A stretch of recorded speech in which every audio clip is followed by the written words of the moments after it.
This is Politics in Black.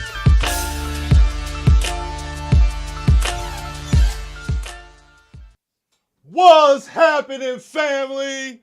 We are back, and I knew it. I knew it. That's why you should have did it so big the first time. Oh my God. We good? Oh, we good. Okay, all right. We are live. We are live on another episode of Politics in Black, brought to you by NAASD, the National Assembly of American Slavery Descendants in Los Angeles. My name is Chad Brown. Seated across from me, Friday Jones, my co-host. And Friday, I just want to jump right in today. As the family knows, and thank you, family, for being here today. Before we get started, like the video, share the video, subscribe to the channel, hit the bell for notifications so you know when we're coming on. But as the family knows, last Saturday, we saw one of this country's most heinous anti-Black hate crimes that I can remember in my lifetime. You know, an act of white supremacist domestic right behind terrorism. Dylan Roof. On the heels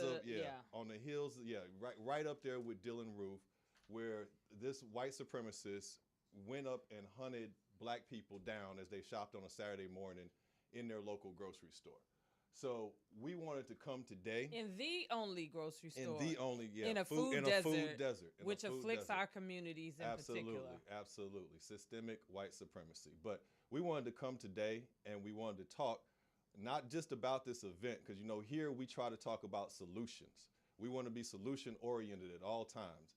And as heinous and as tragic as that event was, we have to talk about protection. Yep. We have to talk about protecting our community. We have to talk about protecting our family. And that's what we wanted to do here today, Friday, is talk about how do we protect our communities. So when I think about that, I think about the history of our communities in this country, and when have we been successful at doing that? Who have been the organizations that have been successful at doing that? And at the top of that list is a Black Panther Party for self-defense. Yep. So today we're going to talk about protection. We're going to talk about the Black Panthers, and we're going to catch up with the AB 3121 task force as we like to do here. We're going to bring in another commissioner, and we also are blessed to have Mr. Marcel Dixon, who's running down there in South Carolina. So it's gonna be a great show. You're here on the right day, fam, once again for another episode. But I want to hop right in. Friday, you got anything you want to say to the people before we get started here? Let's go. Let's go. So I want to talk to him because the brother can go, and I don't want to waste any time because he got nothing but gems to share with us right now. So coming first to Politics in Black, we're gonna bring in Chairman Fred Hampton. Oh, sorry. Yes, I am sorry. I completely, fam, before we get started, we want to recognize the victims in Buffalo, New York. We want to take a moment of silence for them in memory, just so we know why we're here today and why it's important we have this conversation. So I apologize. So fam, if you would, let's take a moment of silence as we recognize the victims in Buffalo, New York.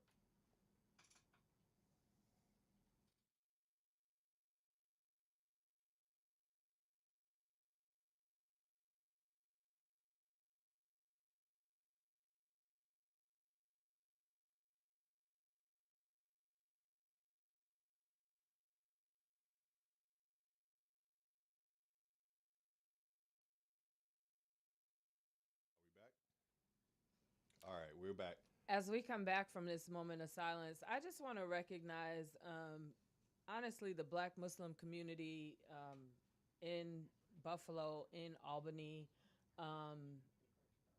You know, we sometimes think that Muslims come from outside of this country, but Islam is an old religion. It's one that has actually been in the Americas for a time. If you are familiar with the story of Prince Ibrahima and Prince Among Slaves, that is a brother who was educated in Timbuktu. He unfortunately got caught up in the transatlantic slave trade with many of our ancestors. And even though he was a prince among slaves, he still was brought to the American shores and enslaved, and he could write in Arabic. And there is a Muslim community, you know, in upstate New York, and I just want to just take a minute to just recognize them as we remember our brothers and sisters in Buffalo. This is not a new situation for us here, but we want to uplift those who have lost, and we want to remember them. And so we took that pause to do that. And now we can get into the business of how do we protect ourselves. Let's get into the business of making sure this never happens again. Absolutely. So coming first to Politics in Black, we have Chairman Fred Hampton Jr. And Chairman Fred Hampton Jr., as the name says, is the son of Chairman Fred Hampton and Deborah Johnson, now known as Akua Njeri, who was 8 months pregnant when Chairman Fred Hampton was assassinated in 1969.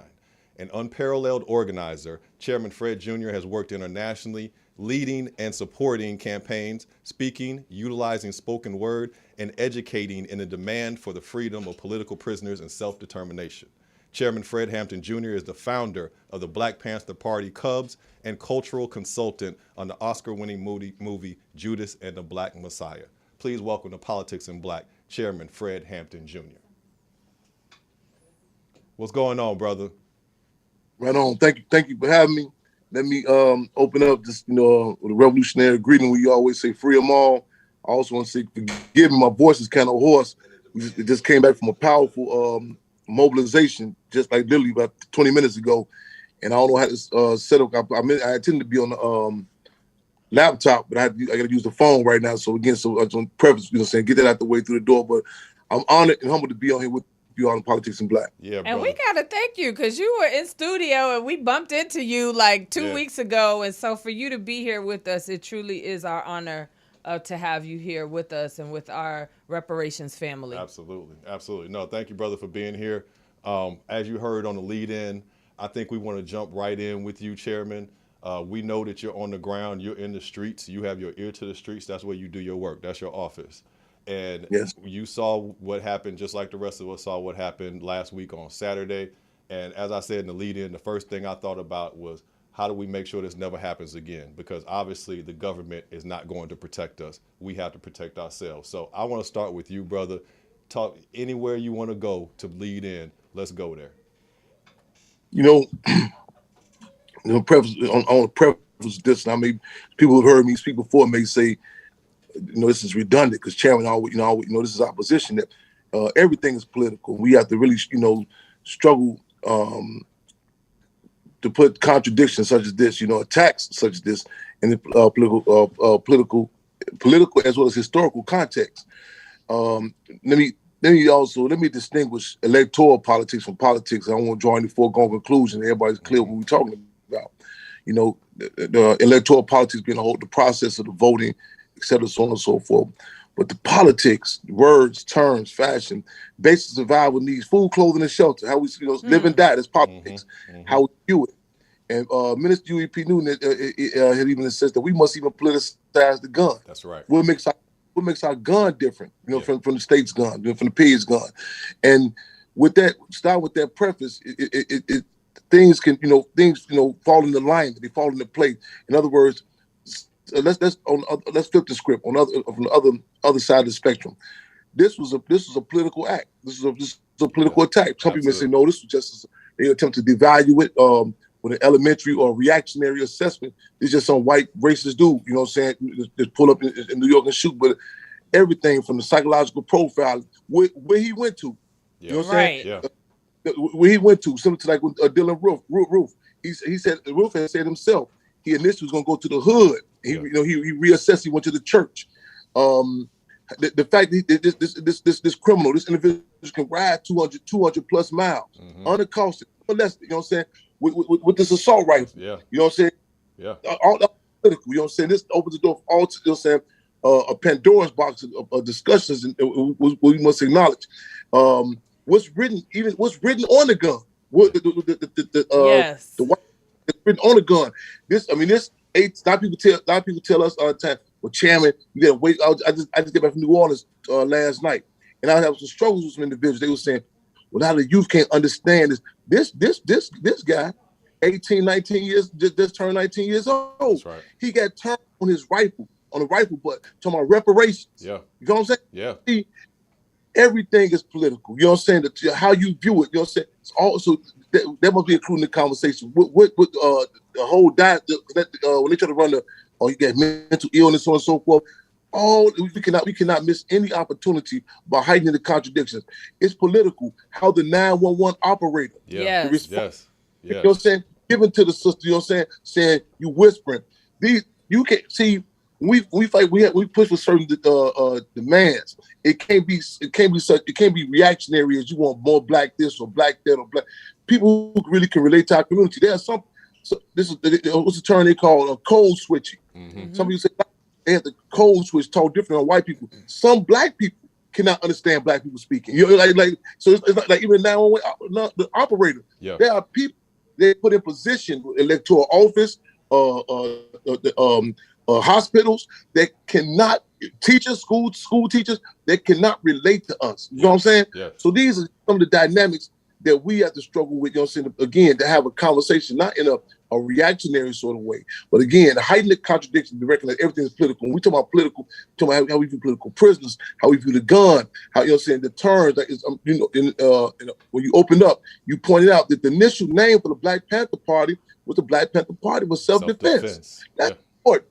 Yeah. That's important because it's a narrative that the state puts out that we just some mad cats going out there snapping out. You know what I'm saying? Yeah. But the reality is it's intentional, it's political. When the state train their sentries, their police, when they're beating you, they're trained to say stop resisting. Yeah. You know what I'm saying? And that's similar to the words we serve and protect on the doors.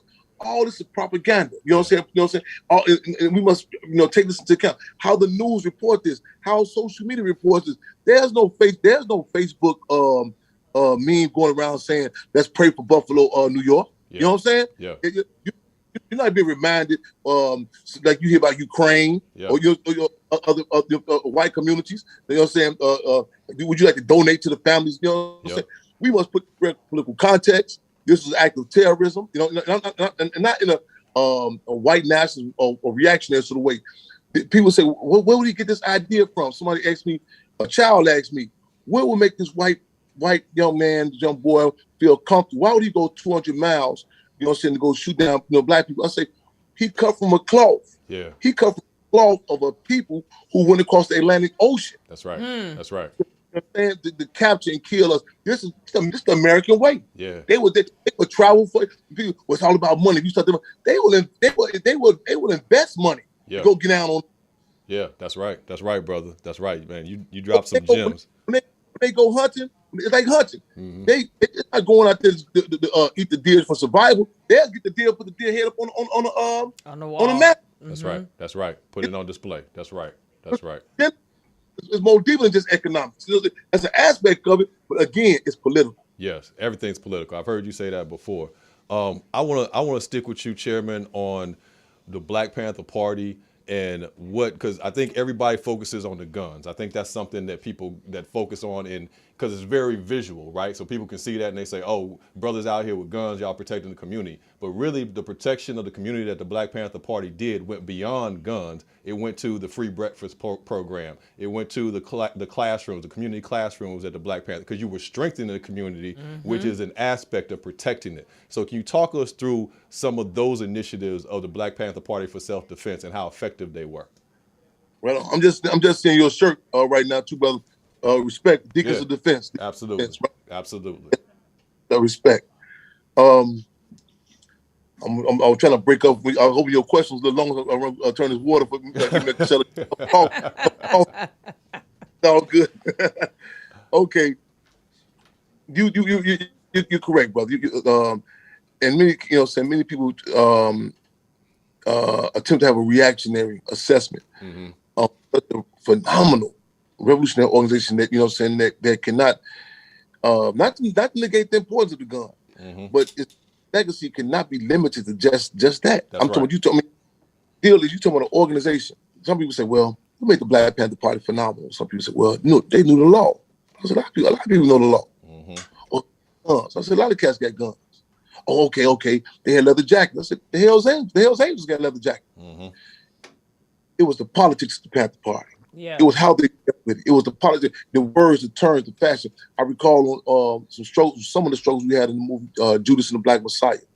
You know, I remember just even some struggles about everything from the title to the scene where Sister who Dominique Thorne was portraying at the Black Panther Party Illinois chapter headquarters. Initially, she was outside the gun. She was outside the window. Mm-hmm. But she was outside the window. And she was spraying, shooting. I said, whoa. We said, oh, cut, hold on.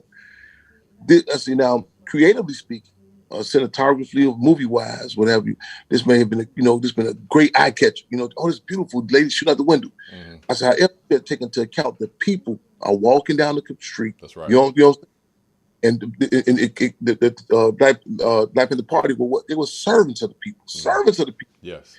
And so, you know what I'm saying? It was the party had rules of discipline, how you hold the gun, how you win the gun. So all these, these dynamics and to the point, in fact, sometimes when it get outgrow its the people related to it, you will see at certain stages in the game, certain periods, whether it be the gun or even the uniform, ministry of people will pull it, the leadership will pull it back. You know what I'm saying? Yeah. Because the deal is the politics superseded every dynamic. You know what I'm saying? How we dealt with culture, how they, I'm chairman of the Black Panther Party Cubs. I was not for around there, but how they dealt with culture, how they dealt with guns, how they dealt with the survival programs. What distinguished the Black Panther Party Free Breakfast program from being that of, getting the people involved in their fight for self-determination as opposed to being some sort of just charity thing. You know what I'm saying? The gun. So in the state, as we see now, we in a stage in the game now where people recognize this system is so Machiavellian. It had, gun, chemical, biological warfare. The pandemic, coronavirus. That's so right. all type of ways to offer us, take us out.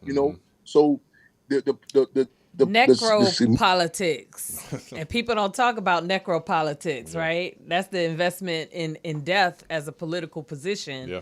But we have been really at the forefront of necropolitics because at any political action, at any mass political movement, we as a people are the ones who wind up dying the most. Yeah, always. And right on. And the apparatuses that the state utilizes on us is not one prong. You know what I'm saying? It does not say, okay, let's hit them. Let's come through and shoot them down one day and ease up on with the chemical biological warfare. They simultaneously it works in concert. You know what I'm saying? Similar to this attack in Buffalo, New York. Even though they don't have to call roll call or meetings with everyone, but the mindset, 911 operator, the people in the store, the state, how they view it, 18-year-old, 19-year-old white boy even driving the car. We had a climate during the Black Power movement in the 60s where there was a climate where you've seen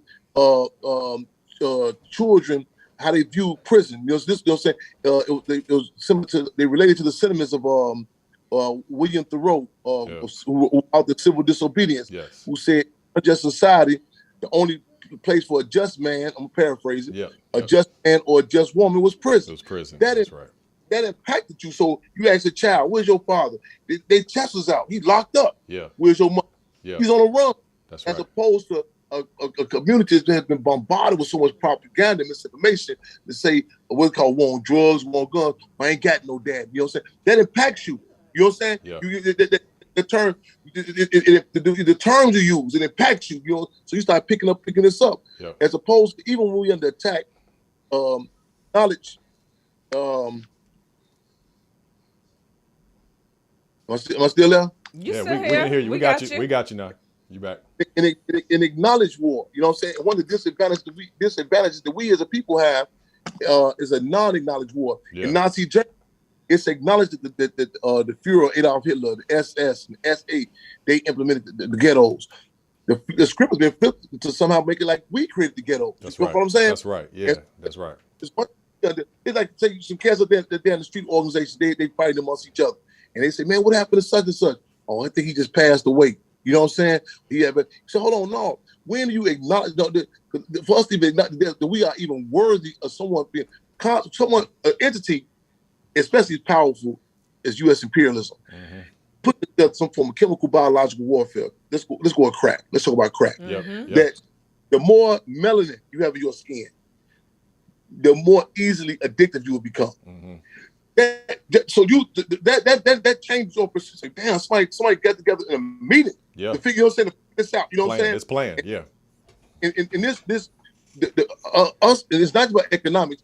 The political, the Hiroshima when they dropped on us, that impacting us to this day, generations to come. You know what I'm saying? Absolutely. And then in the role that the economics is being flooded there, it's going back to the college crowd. You know what I'm saying? The Sandinistas. See, once they keep in these subjective bubbles, we get a saying with the Black Panther Party Cubs.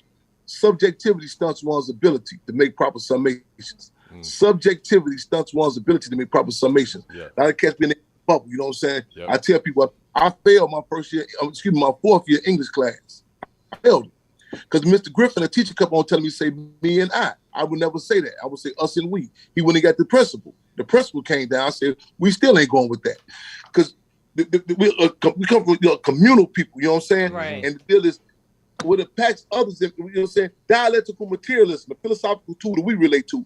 We understand that my actions impact others and vice versa. Yes. You know what I'm saying? So whether it be to all this, the drug, new laws that come out with music, all that. You know what I'm saying? We unpacked it back. Yeah, Chairman. So let's bring that into reparations space, because like everything we do, like we as an organization, as the National Assembly of American Slavery Descendants, we are very aware of our actions and the implications for the descendant community. In terms of like the Black Panther Cubs, what advice, what insight would you share in this reparation space? Because we can't be consumed by ego. We can't be consumed, with personal agendas, with careerists like politicians on Capitol Hill. So what would you like to say in terms of that reparation space where like we are our brother's keeper? We are responsible for each other. We are communal and our actions actually do impact. Talk to that for us a bit, Brother Fred. Similar to the assessment my brother pointed out in regards to the Panther Party, how many people they have an elementary assessment, they hear it, they try to say gun, kind of like that movie Police Academy when the police came and said, what a gun? Reparations. A lot of people, you know what I'm saying, they automatically money, you know what I'm saying? And the deal is, that does not negate the impact, the resources, money. In fact, we struggle to use term resources. But again, everything, even the discussion of reparations, must be again put in the political context of it. One of the hesitancies imperialism has, this discussion being put forward correctly, is it contradictions like, well, white people just didn't make it, because they worked hard, so on and so forth. You know what I'm saying? You have to go reassess this system in particular, what it was built up for. You know what I'm saying? Like you might get a lot of resources, different people say, okay, this happened, we made this error, this mistake happened in history. But the question of African people, Black people, the cornerstone of capitalism. Once you touch, okay, well, how do we fit in regards to the resources, to the house, the ongoing, everything from the banks, the institutions, you know what I'm saying? The master lock, the term master, the lock, it was sold on the fact it was a lock that they said slaves couldn't break, you know what I'm saying? Everything, the bloodhound dogs, you know what I'm saying? Them sniffing out, they was able to track down runaway slaves. It opens the door for a plethora of so many discussions, you know what I'm saying? Yeah. So just coming in and just say, okay, get the bag. The resources don't get it wrong. They come with the loot too, though. Yeah. However, but the political, and it also, it strengthens you put a bag, you say, whoa, wait a minute, hold on, let me put this carriage behind the horse. I thought this happened because the carriage did this. No, you start putting stuff in. You have an analytical assessment of history. The role we play. This is playing for us. It was literally built up our backs. Yeah. So there's no question you can say, okay, let's talk about that later. If you want music, entertainment, football, electoral politics, who built the White House? You know, That part. I mean, That's right. That's right. you know, Yes, say brother. boil and bacon fried. However you want to do that, however you want to do it this year. We have to utilize this in every discussion. And one of the most valuable resources that we were ripped up from, and we continue to be ripped up from, other than gold, copper, oil, you name, black bodies. Black And bodies. Yeah. on the belly of the Atlantic Ocean, to the point that, you know, so we would snatch more on the way here than what happened in Nazi Germany. Mm-hmm. You know, to that, you know what I'm saying? Sharks, who they say their vision is messed up, they still travel a certain route through the Atlantic Ocean due to the blood trail of how many of our people, you know, in the Atlantic Ocean. Yeah. Now, you say, okay, well, that was a long time. Wait a minute. It's still going down. Yeah. This will me fall. Yeah. You know what I'm saying? Yeah. The management means, and I'm gonna say Sunday out of Dakota, because I ain't got word his feet hit the street yet. You know what I'm saying? Yeah. You supposed, technically, of course, legally, supposed to get out 2-3 days ago. Mm-hmm. Sunday out of Dakota, you know what I'm saying? Mm-hmm. You know what I'm saying? But the Michelle Security, the list goes on and on. Yeah. It puts it, so when we talk reparations, like everything else, hit with that political hit on it. No, that's facts, brother. That's facts. I want to stay there with the politics too, Chairman Fred. I just didn't hear you. Yeah, okay. Because, you know, you say everything's political, and I think we absolutely agree with you there. And what we saw after Buffalo is that we have a black political apparatus that's broken. We have a government that's broken, that's not protecting us. We've got a congressional black caucus that immediately after this, in the wake of it, they're talking about universal policies. They're talking about domestic terrorism and all, and they're taking our people and what has happened to us out of it. You got a Biden, you got a president that for days said nothing. And then when he does come out and say something, he's not addressing an anti-black hate crime bill. He's not talking about federal protections. He's giving hugs to kids. So yeah. in the vein of everything being political, and I know, and I bring this to you because obviously your father was assassinated by, you know, state government agents, the Chicago Police Department. And so we have a issue of protection in this country. So I want to we have an issue of protection of us. Yes, let's be specific. Protection of us, because right. Largely because they have removed our warrior class too. When you talk about, you know, the prison or the school to prison pipeline, they're locking up our men and our black warriors. They're taking them out of our communities, which is leaving us vulnerable. But I want to get your thoughts on how can we as a community go about protecting ourselves again in this climate, since obviously the government is not going to do it. Well, some of us, we say, hold the line, hold the line. In other words, be consistent. You know what I'm saying? We've been doing. We have a piece of legislation that we put forward around 2001, the AAT bill, the African Anti-Terrorism Bill. Yeah. We put forward, and a lot of people go, "Oh, you shouldn't do it." Just it just goes. You got to be. And I think Sister just said something like our people, and I tell people, say, okay, I know what you said. No, we have to be, especially this system. Yep. We have to be specific. We got to be specific about our people. That's right. That's right. We have seen so many cases where the affirmative action, different fights that initially come through the door about black people, and they get through getting watered down. You're like, well, you ain't recognized no more. Yeah. You know what I'm saying? The African Anti-Terrorism Bill puts in correct political and historical context the terrorism the African people, the OVs, not the OGs, yep. the original victims of terrorism have been subjected to. You know what I'm saying? We say every day is September 11 for us. Yeah. Terrorism. That's right. Youth slavery, Jim Crow, redlining, police brutality. That's a euphemism. It's police terrorism. Yeah. You did? Percocet, heroin. That's chemical, biological warfare been waged against us and other colonized communities. Cook County Jail, you know, Folsom, Attica. These are concentration camps. You did? So this opens the door to call a question on where's the victim of terrorism fund? Mm-hmm. Yeah. You know what I'm saying? Yeah. You know, that's where is it? I agree, absolutely. Where is that money? We opens the door when these different entertainers and rappers be doing benefit. Man, you seen, man, you go down Sandy Hook, Connecticut, something happening in Connecticut. You see all the rappers and stuff go down there, big, you know what I'm saying? Big names doing the benefit concerts. We have to up the ante. Yeah. With the discussions, the terms with us, you know what I'm saying? Put this correct political context.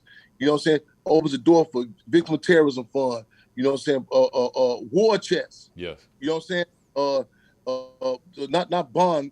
Who's gonna pay their ransom? Yeah. You know what I'm saying? You had a climate in '60 where there was discussion going about prisoner exchange. You know what I'm saying? Like, okay, we let this go in Vietnam, we let these go. You know what I'm saying? It was a whole political climate. You know what I'm saying? It was a, you know, it was a clarity. You know what I'm saying? That the real was really going down as opposed to this facade. There's war on drugs, war on gangs, and it held people accountable. You know what I'm saying? Yeah. With, James Brown, you know what I'm saying? H.R. Brown, y'all know what I mean? Yeah. Jordan, I know him said, man, you gotta go back in the studio with the garbage you're talking about. Yeah. James Brown came back to when I'm black and I'm proud. That's right. You know what I'm saying? Yeah. And it's a different type of understanding when you go, you know what I'm saying? When I was held captive, one of the places, Galesburg, 1995, the state was anticipating the attempt to take out Mumia Abu-Jamal, political prisoner Mumia Abu-Jamal. And a lot of people come on trying to rush me to let the prisoners, you know, engage in the campaigns and all. That's in political education. That's they get come on PE class. So we politicized who Mumia Abu-Jamal was. Mm-hmm. So when it came with their attacks, we had to make Congo prisoners put in Spanish who he was. The guards would come take his flyers. Now we would come through at night, put toothpaste up on the wall, stick them back up. Yeah. And when prisoners tickets for Mumia Abu-Jamal saying gang activity, prisoners who was locked up for all type of crazy cases against the community, they were taking pictures. They were going to the library and photocopying their tickets, sending it to their mothers and their fathers and their wives, saying, "Look what he said, look what I got. I got a ticket for standing for Mumia Abu-Jamal." It was a different type of prisoner. They chest stuck out. Yeah, brother. You know, and that different environment, I want to talk about that a little bit because I heard you say something. Chad, we got 2 minutes. I don't care. We're going to talk to this brother here because we in extenuating circumstances right now. So after your father was killed or as you assessed the environment after your father was killed and after, you know, MLK, Malcolm, Medgar, all were assassinated, I heard you say they broke the generation. They broke us. And I've heard Friday use that same terminology. And so when we think about the current moment, and I've heard you also say names like Tukey Williams and talk about Black Disciples and the Vice Lords and the Peace Stones and those entities that have been historically protectors of our community, right? Those people who have protected our community and the narrative, the propaganda that's been spread about them is that they were thugs or that they were, you know, dregs of society. They were family men. They were family men. And they were young. And they were community leaders. So I once again want to go back to, you know, how do we build up our force? Because I know we out there. I know you got your ears to the street. And you I know have we your out organization. There. And you have your organization. The Black Panther Cubs. Yes. Talk to us about what you're doing and how you are building this next generation that is unbroken. I just left a mobilization just now on south side of Chicago, city for Halsted. Matter of fact, it's historical because the family of David Boxdale, who was a former leadership king of the Black Disciples. Now, mind you, the background of the disciples, before the Black Disciples, you had the Devil Disciples. You know what I'm saying? Chairman Fred politicized them to the point where the Devil Disciples had get up publicly and said, we're now something we know as the Black Disciples due to the political education we received from Chairman Fred and the Black Panther Party. We have David Boxdale's son just now. I mean, I'm talking about like literally 30 minutes ago. Yeah. Like literally. Yeah. How did the presses? Keita was on his way there. That's one of Chief Mali's Jeff Fort's, one of his sons on the way there. Larry Hoover's sons were both there. Yeah. You know, we were struggling, and you know what I'm saying, and then we're talking about the different political, we found points of unity, you know what I'm saying, you know, whether it be political prison, whatever, to put this out. So we're talking about the structure, like, you know what I'm saying, even the titles. And so one guy kept on fighting to get to, man, we don't, you know, we ain't got to be like we ego tripping. I said, no, these people, these youngsters in particular, they need structure. Kept on back and forth. So I just got a phone call. I got a phone call. I said, Chairman, no, I ain't said to him, but they said the guy was a preacher, the well-known preacher from Washington, D.C. And I said, man, listen, man. Yeah. Pastor Turner? No, not Pastor Turner. So it wasn't Pastor Turner? No? I don't know his name. I ain't get his name. All right. It's on my Facebook Live. You go to Fred Hampton, you see it for yourself. It's on my Facebook Live. And I was saying, see structure. And I raised a contradiction with this guy. I say, he had these campaign posters in there for some lady running for judge. I said, now you wouldn't go up in her courtroom and just call her by her first name, would you? He got silenced with lambs then. You know what I'm saying? See, a lot of people don't even think our people are worthy of structure. Yeah. we don't think we worthy of structure. We're worthy of being assassinated. We're worthy of being targeted. You know what I'm saying? See, structure, it identifies. I don't know if I was having language on you. I'm gonna just say state stuff, and it stops. You know what I'm saying? It identifies it. It stops all the bull stuff. See, one of America's policies is to create chaos and then restore order. You know what I'm saying? And really, to answer your question, that's, man, without structure, man, we running in circles. That's right. You know what I'm saying? That's right. You know, it's something about our people, man, that had it. You know what I'm saying? You wouldn't run on a dog, the man they run on us. You know what I'm saying? Yeah. Like you go buy a dog. Hold on, sir. Is that a German Rottweiler or American Rottweiler? You know, what's the big difference? Yeah. What you mean? Yeah. You know what you mean? Is that bone structure? It's so dynamic. You know what I'm saying? In our communities. That's right. You know what I'm saying? You know what I'm saying? If with our organization, we've been infiltrated, gonna be infiltrated again. However, we have checks and balances and say, hold on, what cadre is this coming from? You feel what I'm saying? Yeah. Like a mechanic. He come in, he said, whoa, wait a minute. Let me see. That leak is coming from the transmission. Not, all the parts are equal. I don't want to say spark plug. It might hurt somebody's feelings. Yeah.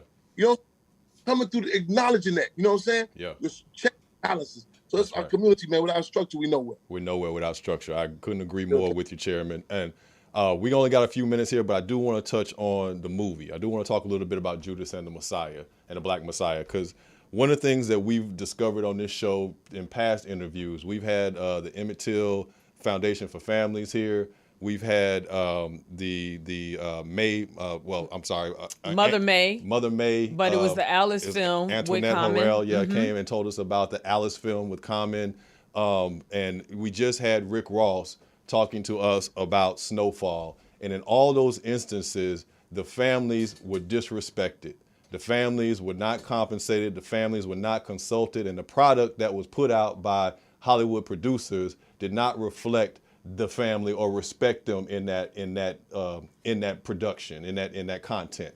So I've heard you talk a little bit about Judas and the Messiah and the fight that you had to go through to make sure that the movie respected Chairman Fred, his legacy, and the Black Panther Party and the movement. Could you talk a little bit about that, the process of Judas and the Messiah, and how you had to fight? Give us about a 1 minute. Yeah, get it quick as you can, Chairman, quick as you can. But I want to talk about it. Take into account the history of Hollywood. You know what I mean? It was a long battle. You know what I'm saying? There were a number of attempts. Before before Forrest Whitaker done the Butler, he trying to do the Panther, do something on Chairman Fred. Other Panthers told us, hey, man, that man's son did not play. That's why he went to the Butler. You know what I'm saying? Yeah. So it was a lot of attempts. But we had a lot of battles, man. from the title on out. But we were able to, fortunately, you know what I'm saying, grasp a dream team. Man, a revolutionary was never satisfied. There were still some things like, however, we were able to get a number of Panther Cub political pills in the applesauce. The impact is still ongoing. Yeah. DC 585 South, he was on the Air Crown Theater 2 nights ago. He quoted from the movie, them youngsters 15, 17 years old, went crazy. Yeah. You know what I'm saying? So it's a base we gonna be still all going and working with though. But it was a battle, man. But it was one of the most, even if people in Hollywood, it was the most revolutionary leaps and bounds you've seen in Hollywood. You know what I'm saying? To the point that a lot of people, you know what I'm saying? It's so much stuff in there that to this day references that. I'm gonna say real quick. I know. Yeah, go ahead. I didn't know about certain things like even let's go with something you might think is small. The kiss scene between Chairman Fred and Deborah Johnson. Yeah, yeah. We struggled. I was there. Okay, hold on. He approaches. She comes back. It was brought to my attention later on. In fact, one of the cast members, Alicia Joy Powell, she said, "Man, they have a thing called a production code. It's a law in Hollywood that says never to show us Black people in a loving relationship." I knew it was there, Chairman, but you just verified it for me. I knew it was there. We all can see it.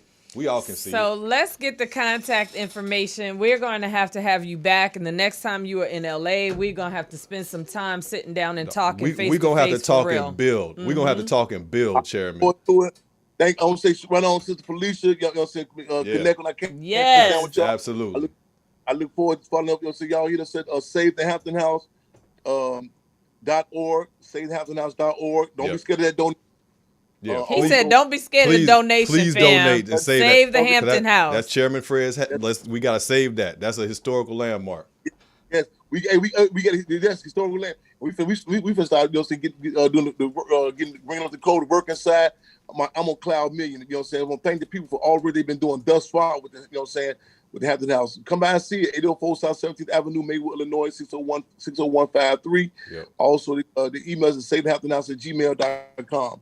And they can get up. I'm on Instagram, the official chairman, Fred Hampton Jr. I'm on Facebook at Fred Hampton. Yeah. Y'all hit the brother up and y'all getting this movement and y'all build with this brother. He and a the real next one. time you in LA for real, you have the number, I have the number. Let's do this. Yeah. Chairman Fred, thank you so much, brother, for being here. We're gonna be talking.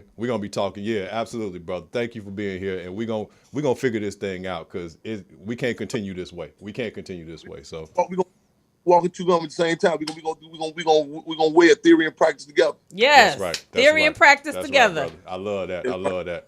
No, absolutely.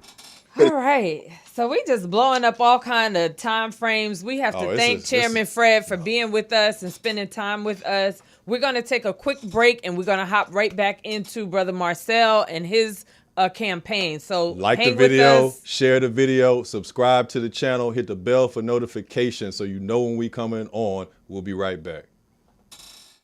What would you think about a parent whose children are hungry? They let them starve.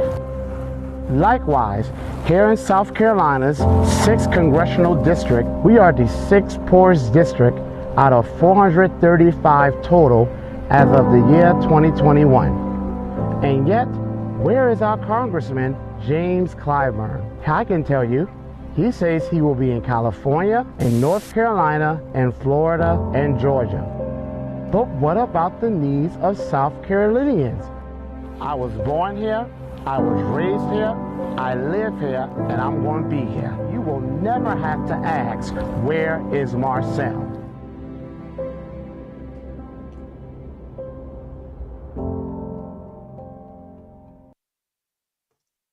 Family, we are back from break, and what you just saw was a campaign commercial for my next guest, an exciting candidate down there in South Carolina in the 6th District running against James Clyburn.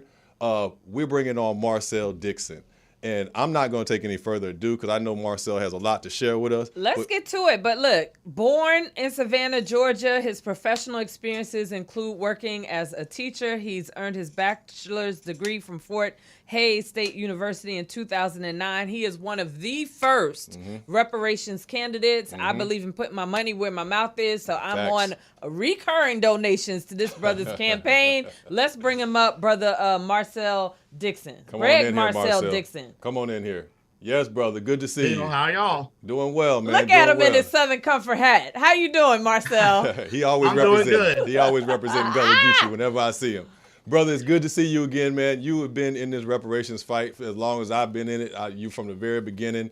You have been, standing on your square and decided to run for office down there in South Carolina. And wait. Last week, let's talk about it. Last week, the brother drove by his own billboard, and I had to tell him, once you get a billboard in politics, it means that you are official and you have made it. Yeah, so you're definitely official. And we looking out here, and everything we see says that you're going to win this thing. So we behind you on this. But we wanted to bring you here. Election is what, next week, next 2 weeks? Is that right? It's June 14th, but South Carolina just recently approved early voting. South Carolina used to never have early voters. This is the first time. Yep. So now election will start May 31st and last until June 14th. Okay. So that's something that just happened like a day yesterday or 2 days ago. Okay. All right. And I see you out there on the ground. I see you going door to door. You have the Black Expo. You are at gas stations. He's at Clyburn's Fish Fry. He's talking to people. At the Fish Fry. So talk to us a little bit, Marcel, about your campaign, about the ground game. A better America. I love that slogan. Oh, yeah. No. It's Fix Black America, or Repair Black America to Fix America, which is an incredible slogan. But talk to us a little bit about your campaign, brother. So I wanted to make it clear to people what I am, okay? And first thing I had was fighting for you because I am you, but that wasn't specific enough. I wanted to center our people. And when I say Black America, I am first and foremost talking about freemen or descendants of American slaves. Yep. And a lot of our people they're warming up to it now. When I first started, the idea of someone running and centering their entire campaign on us and our issues, how we've been neglected, it's like it didn't resonate with them. I was still hearing from them these type of rising tide, lift all boat type policies and concerns, like, education, housing. They were not getting that within education, even if it's a poor or failing school, our schools are going to be the poorest. Within housing, if there's a lack of affordable quality housing, we are going to be the people on the streets without any sort of housing. And so it was a re-education process. So now our people are really getting to the point where they're actually demanding specific policies. They're specifying our needs. And I have to be honest, I think Clyburn wants me to win because he's been helping me out a lot. He probably doesn't realize it. When Joe Biden tried to do that, 450,000 per illegal immigrant who broke our laws and entered our nation illegally, and their families were separated, and he said they deserve to get reparations for it. Even people who have never cared about politics were infuriated. That's right. Like my aunt. Like that really incinerated Black Americans. And now with this thing with Ukraine, so it's like they're making my case for me. They help me make my case. They help our people see that when any other group is in a crisis, this government doesn't hesitate to act to help them. But when it's us, they give us the finger and then tell us you're not Black if you don't vote for them. So it's been going really well. It's dollar signs on that help to other groups too, right? Oh, major. Like the purse opens super wide. It's almost disgusting. So I'm with your aunt in that. I really am. Talk a little bit, because you're from like rural America, and Chad laughs because anytime he hears the term tiny towns, he knows that it's me talking a little bit. But rural Black America has different and unique challenges, and I do think that your platform really speaks to some of those challenges. Talk a little bit about the transportation and heirs property and those pieces of your platform that really target rural Black America.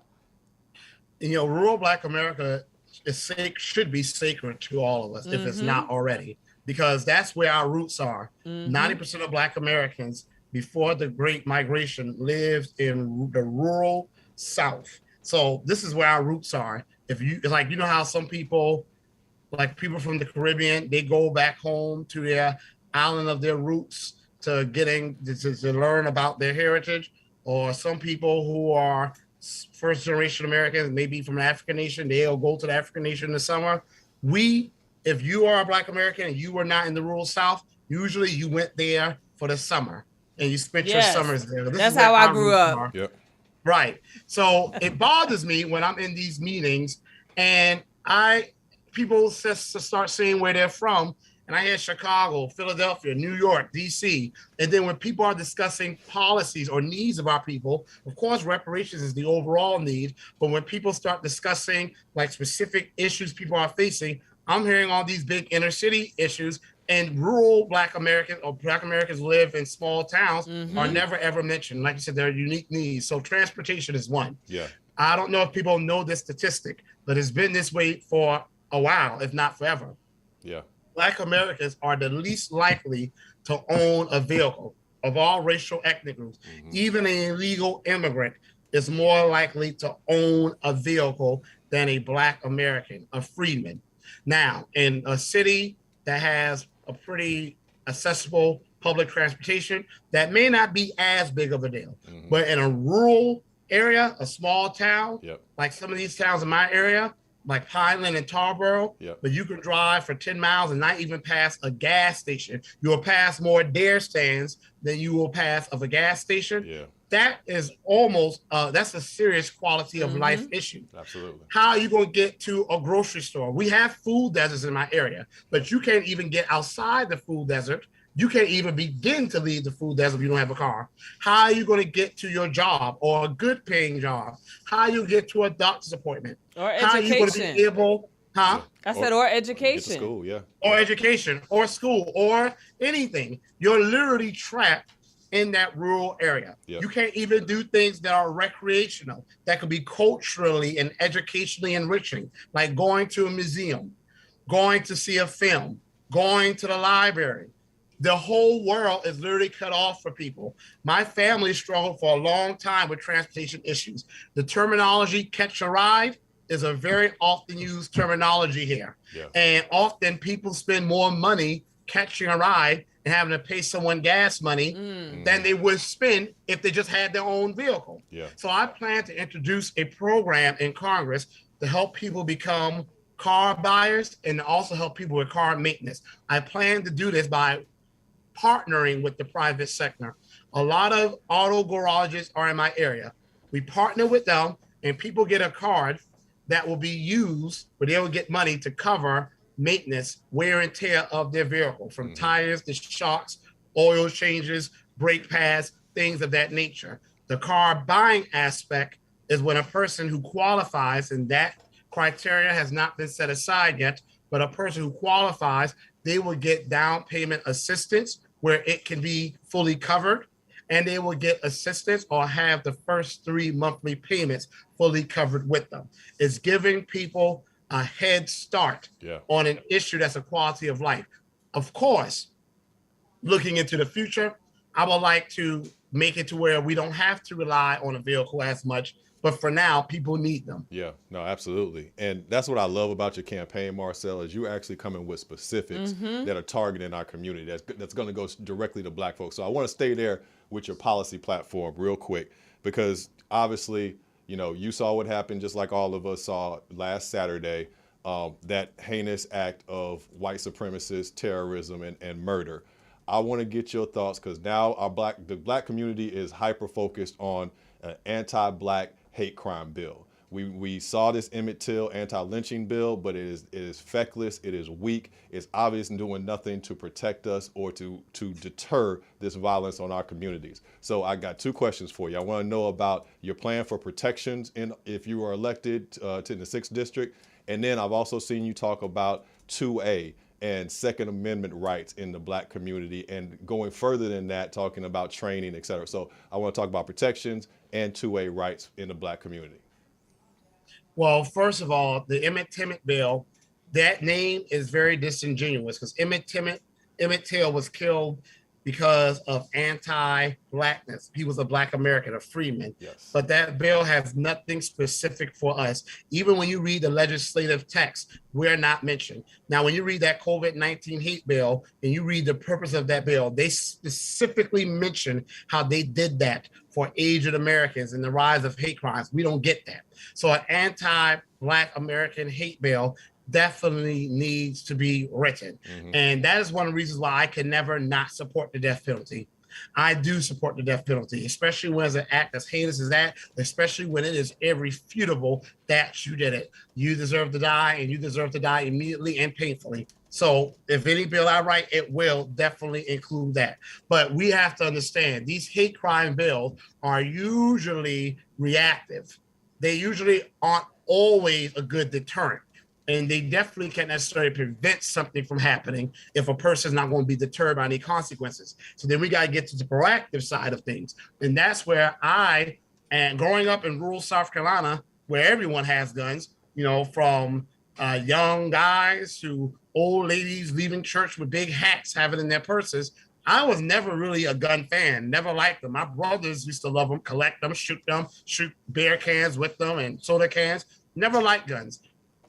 When I found out that the only time this nation has ever really cared about gun legislation is when it was to disenfranchise Black Americans of gun ownership. That's facts. Even when it was at wartime, I realized that whenever this nation doesn't want us to have something is when we definitely need it. I am a fan of all of us arming ourselves, all of us taking marksmanship classes.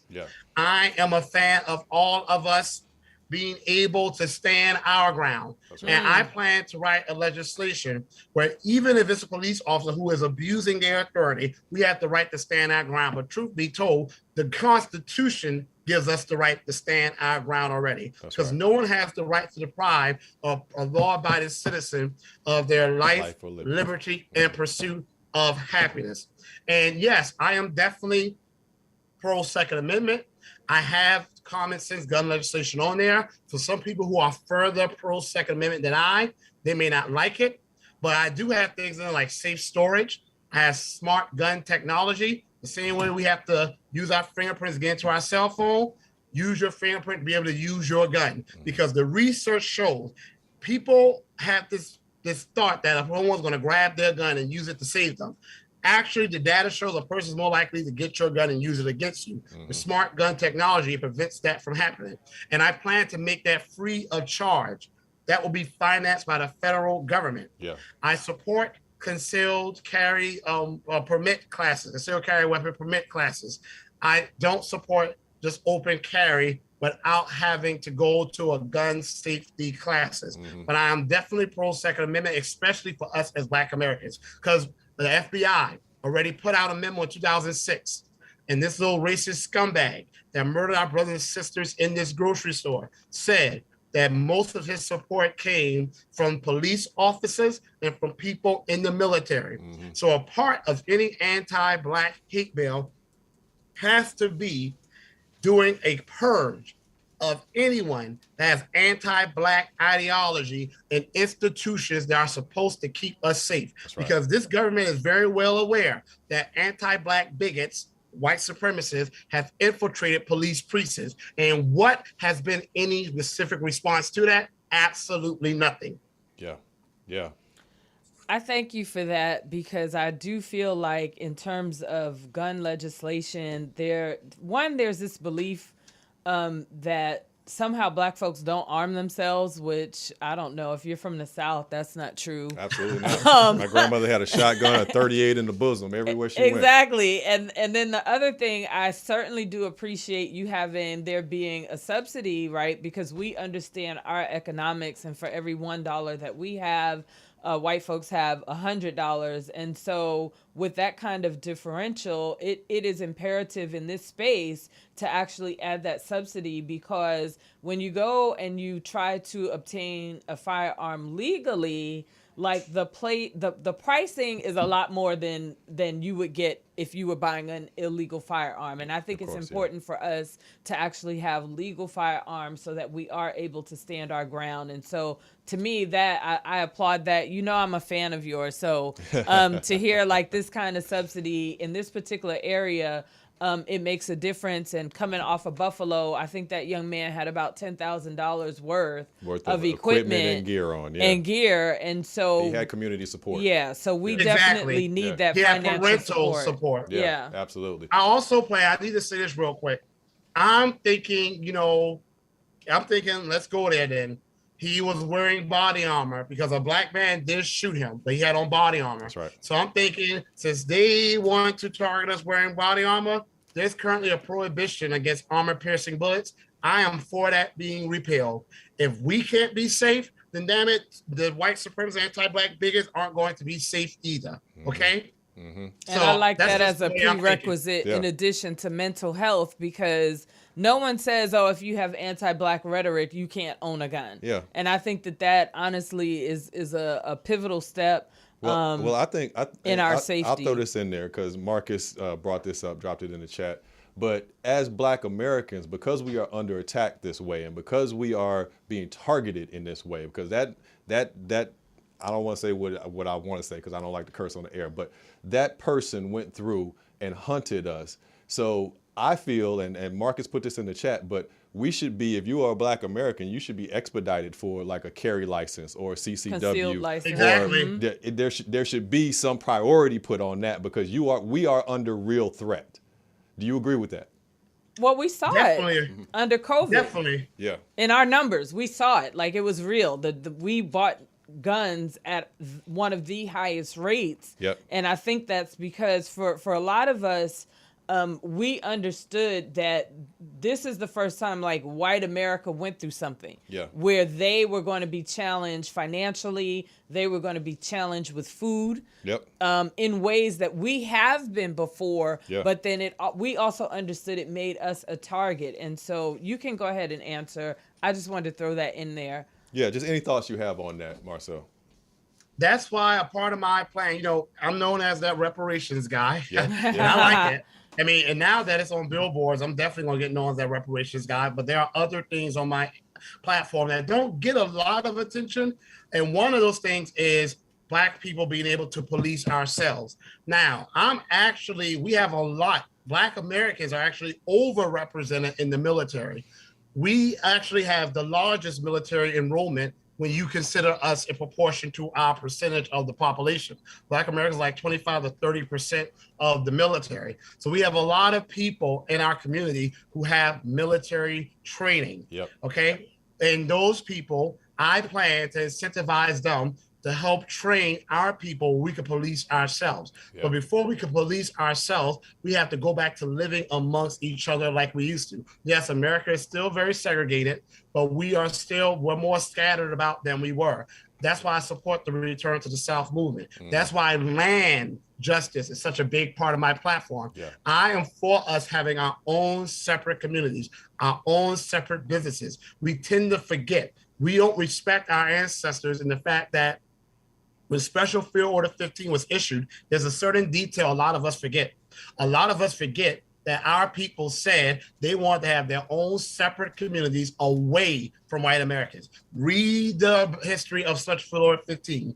If a white person was to come into that area, they were going to have to get approval from the freedmen that were living there. We always wanted to have our own separate communities. This whole dream or myth of us wanting to be so integrated, that was a myth. The civil rights movement was originally and still truly about us getting equality and equity. It was never about us wanting to live next to white people. That's right. I'm for us having separation. That's why I love the fact that we're returning south. That's why I need to deal with this issue of us being able to get value from our property so that people can have a place to go and have wealth when they return to the South. Once we return to our ancestral land, which is the American South, we can then have our own communities. We can watch each other's back like we used to, but I also plan the same way Native Americans have their own police forces to police their own tribal lands, we should be able to do the same with ours.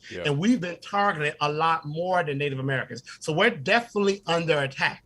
And as we have seen from lynch mob after lynch mob, when we are under attack, people don't rally around to save us. No, they pull out their camera and they enjoy the show. Or used to, they go and have picnics. We know the word picnic comes from pick a N-word. That's the root of the word picnic. So we are all we have, and we have to be well equipped and well armed to protect ourselves. Yeah, and I want to stick on the arming and the guns part real quick, Marcel, because as we know, this hasn't been reported in the mainstream media, but we know because we're tuned in and we're consuming, all the data that we can about this tragedy that occurred.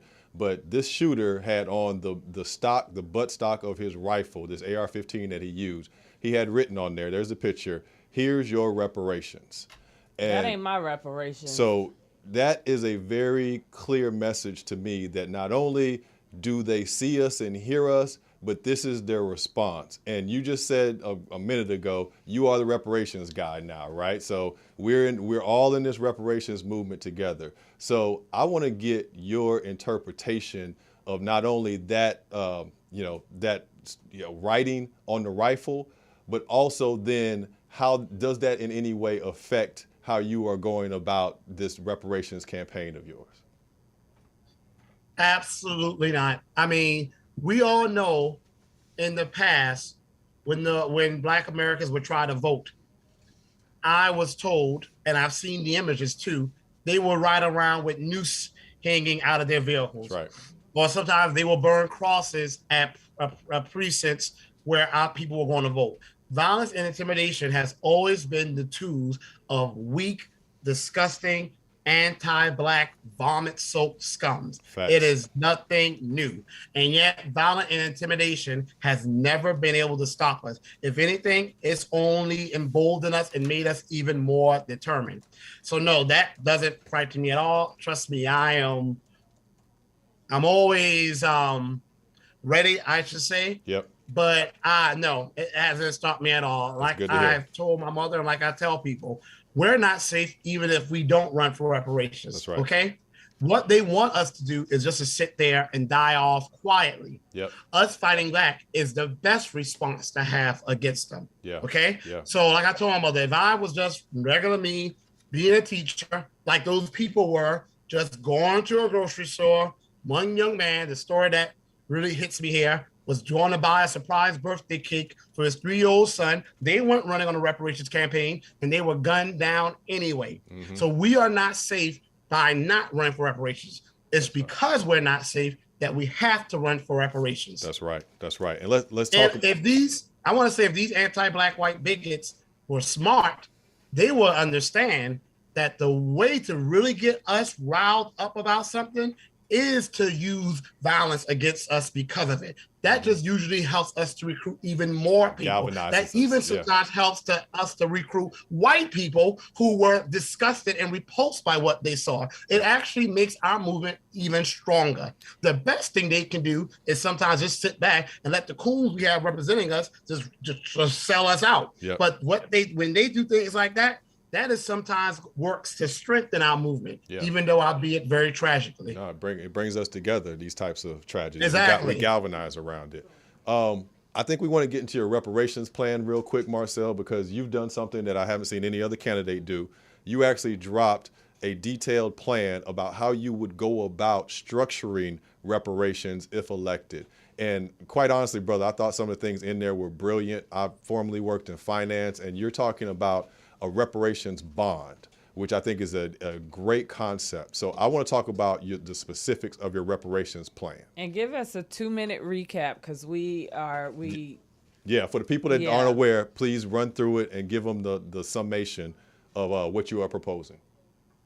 So I'm a teacher, so I believe in keeping things very simple, which is why I wrote that plan in very simple language. And hats off to my team, especially my political strategist, Lloyd, who introduced that idea of a bond, because I was worried about an infusion of so much money into the economy would really lead to inflation. So my plan is pretty much using the work of scholars like Kirsten Millen and Dr. Darity and Dr. Kramer and Dr. Claude Anderson and, Dr. Shirley Weber. We've looked into all their work and all the things they've done. We took the best of what they all had to offer, and we brought it together. So we broke it down into 2 categories. We started to exclusion from programs like the Homestead Act, the GI Bill, the Wagner Act, which led to labor unions, the Social Security Act, the wealth, the trillions of dollars we lost, and we amounted that to be 30 trillion. Land theft, we amounted that to be 40 trillion. Okay, so that is one amount. And that amount is going to be an amount that's going to be worked into a variety of programs that Freedmen's Bureau is going to oversee. Direct monetary payments, as of now, because it does get larger, is $2.8 million per freedman or descendant of American slave. And instead of us getting a lump sum, as you've already kind of said, the U.S. government is going to issue us bonds, which sometimes call people yellow dollars, like the color of this shirt here. And they're going to pay us interest on that on a monthly basis at an interest rate of 6.75. So that means we will get around close to $200,000 a year. And that is just with that particular aspect right there. That won't be the only source of money we get. There's also going to be another Homestead Act that's going to be launched. And this time it's going to be handled by the Freedmen's Bureau, which is going to incentivize us, monetize our return to our ancestral freedmen communities. We're going to have to designate special freedmen communities. We know the majority of them are going to be in the South, and also incentivize us getting back to Black farming. That's going to be one of the ways we're going to start Black industry once again. And it's also going to be business grants the Freedmen's Bureau is going to be handling through that 40 trillion and those $30 trillion. So that right there is the gist of the plan, along with tax exempt status. The Freedmen's Bureau is going to be a department of the government, but it's going to act as an independent agency. The federal government can serve as an advisory role, and they will finance it. They'll be our financer, but that will be it. It's going to be staffed by freedmen, and it's going to be the one-stop shop for all freedmen affairs. The same way the Veteran Administrations for all veteran affairs, same thing with the Freedmen's Bureau. I love that. All right. Tell the people where they can find you, where they can donate, how they can volunteer. And how they can give you boots on the ground. So you can volunteer by writing me at repairblackAmerica@marcelforcongress.com or direct messaging me on Twitter. That is probably quicker. You can find my website at marcelforcongress.com. And if you want to donate, which I hope you do, because now I'm in the final stretch. Yeah. This is breaking news that I need to share here. Just yesterday or 2 days ago, South Carolina has approved early voting. So now my election technically starts May 31st. So that is just a little over a week from now. Yeah. So now I need to get my name out there. Yep. Billboards, radio advertisements, more boots on the ground. Yep. Some people I'm having to pay. It's very essential because now some people are going to go and vote and probably have not heard of me yet. And they probably would vote for me if they're able to hear about me. But if they don't know about me and they vote for Clyburn because they vote early, and then the next day they hear about me, they can say, damn, I would have voted for that young man, but now they can't. So now I need to get my name out there as much as possible. So any donations y'all can make, that'll be great. And if you want to call me or text me for any questions, 843-940-8983, 843-940-8983. So marcelforcongress.com/donate to donate, and boots on the ground. You can direct message me or email me at repairblackAmerica@marcelforcongress.com. Yeah, tap in, family. Tap Thank in with this candidate. so much. You need phone banking. You need door knocking. You need money. donations. He get old cash. Money. Yes. And Right. you don't have to be in South Carolina, fam. If you see what Marcel is doing and how important it is that he is making this run and that he is challenging, how long has he been there, Marcel? If you How follow long? the hashtag Save Mason, this is your candidate in South Carolina. Yeah. Like he's been there for 30 years, and his district is the 6th poorest out of 435 in the United States of America. Yeah. And in his district, majority Black Americans are far to the bottom. Yeah. And we've lost nearly all of our coastal front land in his district. Yeah. But I gotta say this before I go. Go ahead. I saw something for the first time in my entire life that I've never seen, ever. I saw a billboard saying, vote for James Clyburn, June 14th. James Clyburn has never, to my recollection, in recent times at least, put up billboards. So for him to be putting up a billboard, telling people to vote for him, he must know some data of which I'm not aware. He must know that this ain't no sure shot for him. Well, he came to our backyard and he said he didn't know Skid Row was so bad. You cannot be in charge of Black America if you don't know Skid Row is this bad. So that's my piece and final on the statement.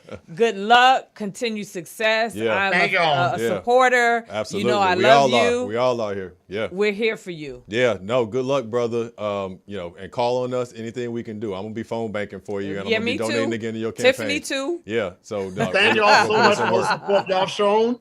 I really appreciate it. All the connections y'all shared with me. So thank y'all so much. Absolutely, all right, brother. Marcel. Absolutely. We're gonna win that. We're gonna win that. Woo-hoo. Yeah. We definitely are. We're gonna speak that into existence. So thank you. Absolutely, brother. Absolutely.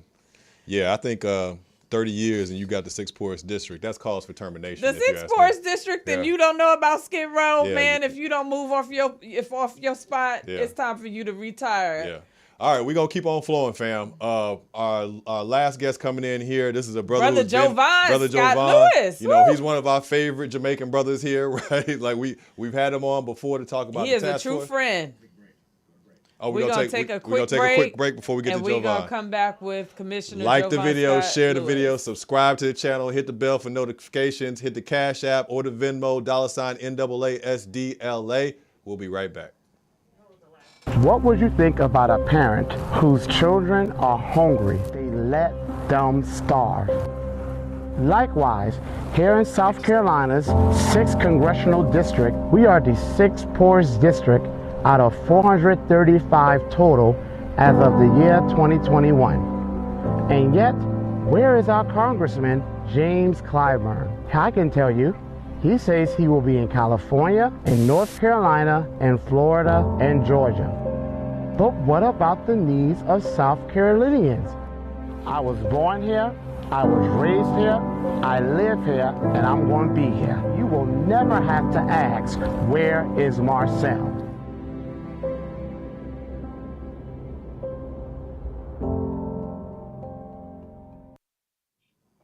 We are back. Yeah, Yes. let's go. I'm so, ready. Look, we're going to bring in Dr. Jovan Scott Lewis.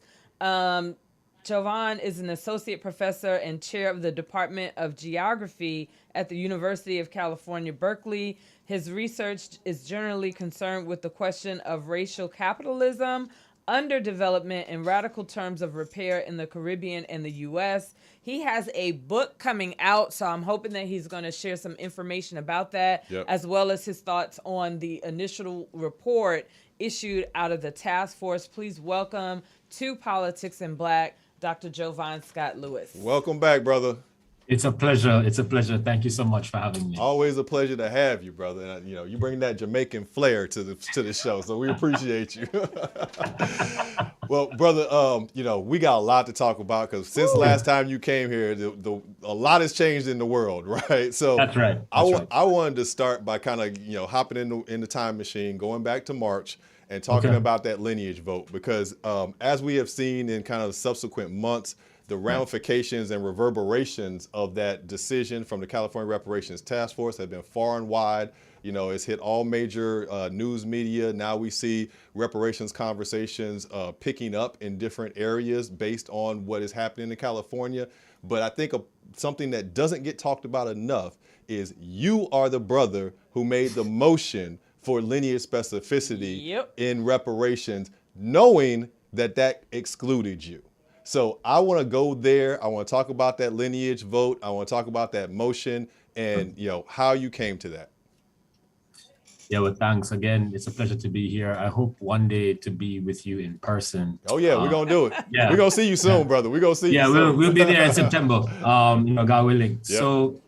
So yeah, you know, it's funny. The lineage vote was one that I think a lot of people, you know, were very anxious about. There was, you know, a lot of trepidation, a lot of, I think, concern across the spectrum, really, about what the ramifications of that vote would be. I mean, you know, we saw Chair Moore, you know, just days after that vote, you know, on national television debating, you know, that vote with, you know, people who are considered, you know, kind of, you know, thought leaders in you know, the issues of race and blackness in America, and people frankly were shook, right? And that's important, because my sense is that really for the first time, you know, in a very long time, we are asking and advocating for a clear definition, right, of what constitutes blackness, you know, in this country. And I think that's a political question. It's a cultural question. You know, it is a spiritual question as well, and it's really necessary. You know, so for me, as far as, you know, how I came to that framing, one, you know, my work on reparations is a people first kind of focus. You know, my idea about how we get to a framework for repair is not starting with what is politically feasible, not starting with what is legally appropriate per se, but rather starting, you know, with what the people are saying. I mean, the OJs have the song, you have to give the people what they want. That's right. That's right. And really, you know, come what may, you have to start there, because if you start from a compromised position, then the outcome will be compromised, of course. And so when I look to the state of California, right, what I saw, people like yourselves, you know, what they were advocating for, as far as the people who were most vocally advocating for reparations in the state, you know, there was a clear sense as to what the community that you were trying to form is. And that's one of the things that I think gets left out of, you know, when we think about, you know, African-American or Black reparations in the United States, we tend to forget the history of racial formation, especially around Blackness. We tend to forget that people come from places and there are heritages, right? There are lineages, there are traditions. And we kind of fall back largely into what I would call a kind of white supremacist framework of racialization. That's right. Which allows, you know, which allows for a kind of flattening of Blackness in particular. Because, right, if you want to manipulate something, if you want to exploit something, you have to reduce it, right, to its simplest form. That's right. In other words, it's very difficult to manipulate something that is complicated, that is complex. And so what we have is a centuries-long process, you know, in this country and in Americas broadly, of bringing together disparate sets of people, right? And whether through the plantation or through various processes and systems of anti-Blackness thereafter, right, of creating a very flat category of Blackness. And my scholarship bears that out, right? My scholarship bears out the limits of that kind of flat approach to Blackness. And so when we're thinking about repair, when we're thinking about the harms, we're thinking about the claims, right? It is important as a geographer, it is important as a scholar, right? A social scientist to understand, well, what are the socio-historical and cultural foundations of those claims? What are the socio-cultural foundations of those harms? And so that leads you to a particular place in a particular time and a particular people, right? And so for me, you know, while I understand that there was a lot of, you know, kind of political, I guess, hand-wringing over the recommendation. To me, the recommendation was common sense. Yes. Right? Yes. And so that's why, you know, I put it forward. It came from a place of just clear reasoning. Can you give us, I do recall in the AB 3121 hearings, your definition of Pan-Africanism, and I'd like you to share that with our audience. I thought that you humanized like the Black American experience in a way that was so thoughtful. I really would like for you to just reiterate that to this audience. Sure, and I appreciate the opportunity as well. You know, because there's a lot, you know, especially when you're online, you know, there's a lot when we think about Pan-Africanism that gets bandied about that really doesn't attend to the history, you know, of Pan-Africanism as an actual political movement. And so, you know, my point is a historical point. You know, when you had the first Pan-African Congress meeting, you know, over, you know, a century and 22 years ago almost, you know, what you had was a collection of, you know, then, right, still colonized African diasporic people in their respective, from their respective territories, countries, etc., who were advocating for rights within those territories and countries. They were looking for recognition, a recognition that we should understand is a form of political sovereignty within their respective countries. And so when African Americans, you know, like W.E.B. Du Bois, right, joined the kind of Pan-African Congress over a century ago, you know, there was a clear sense that who he was advocating for within the kind of network of Pan-Africanism was African Americans, right, who descend from slavery in the United States. Because you had people from Trinidad, people from various colonized African countries who were there advocating on their behalf as well. And so when we think about what Pan-Africanism is in fact a kind of coalitional model of political solidarity of African descended peoples in their respective contexts who are advocating for rights, right, their own rights in those respective contexts. So what you have is, you know, really the kind of culmination of those efforts with the wave of what we can consider, you know, anti-colonial successes in the 1950s and 1960s, right? So with Ghana gaining its independence in 1957, with Jamaica gaining independence in 1962, right? What you had were effectively these African descended communities, states, right? That became recognized, right, on their own terms.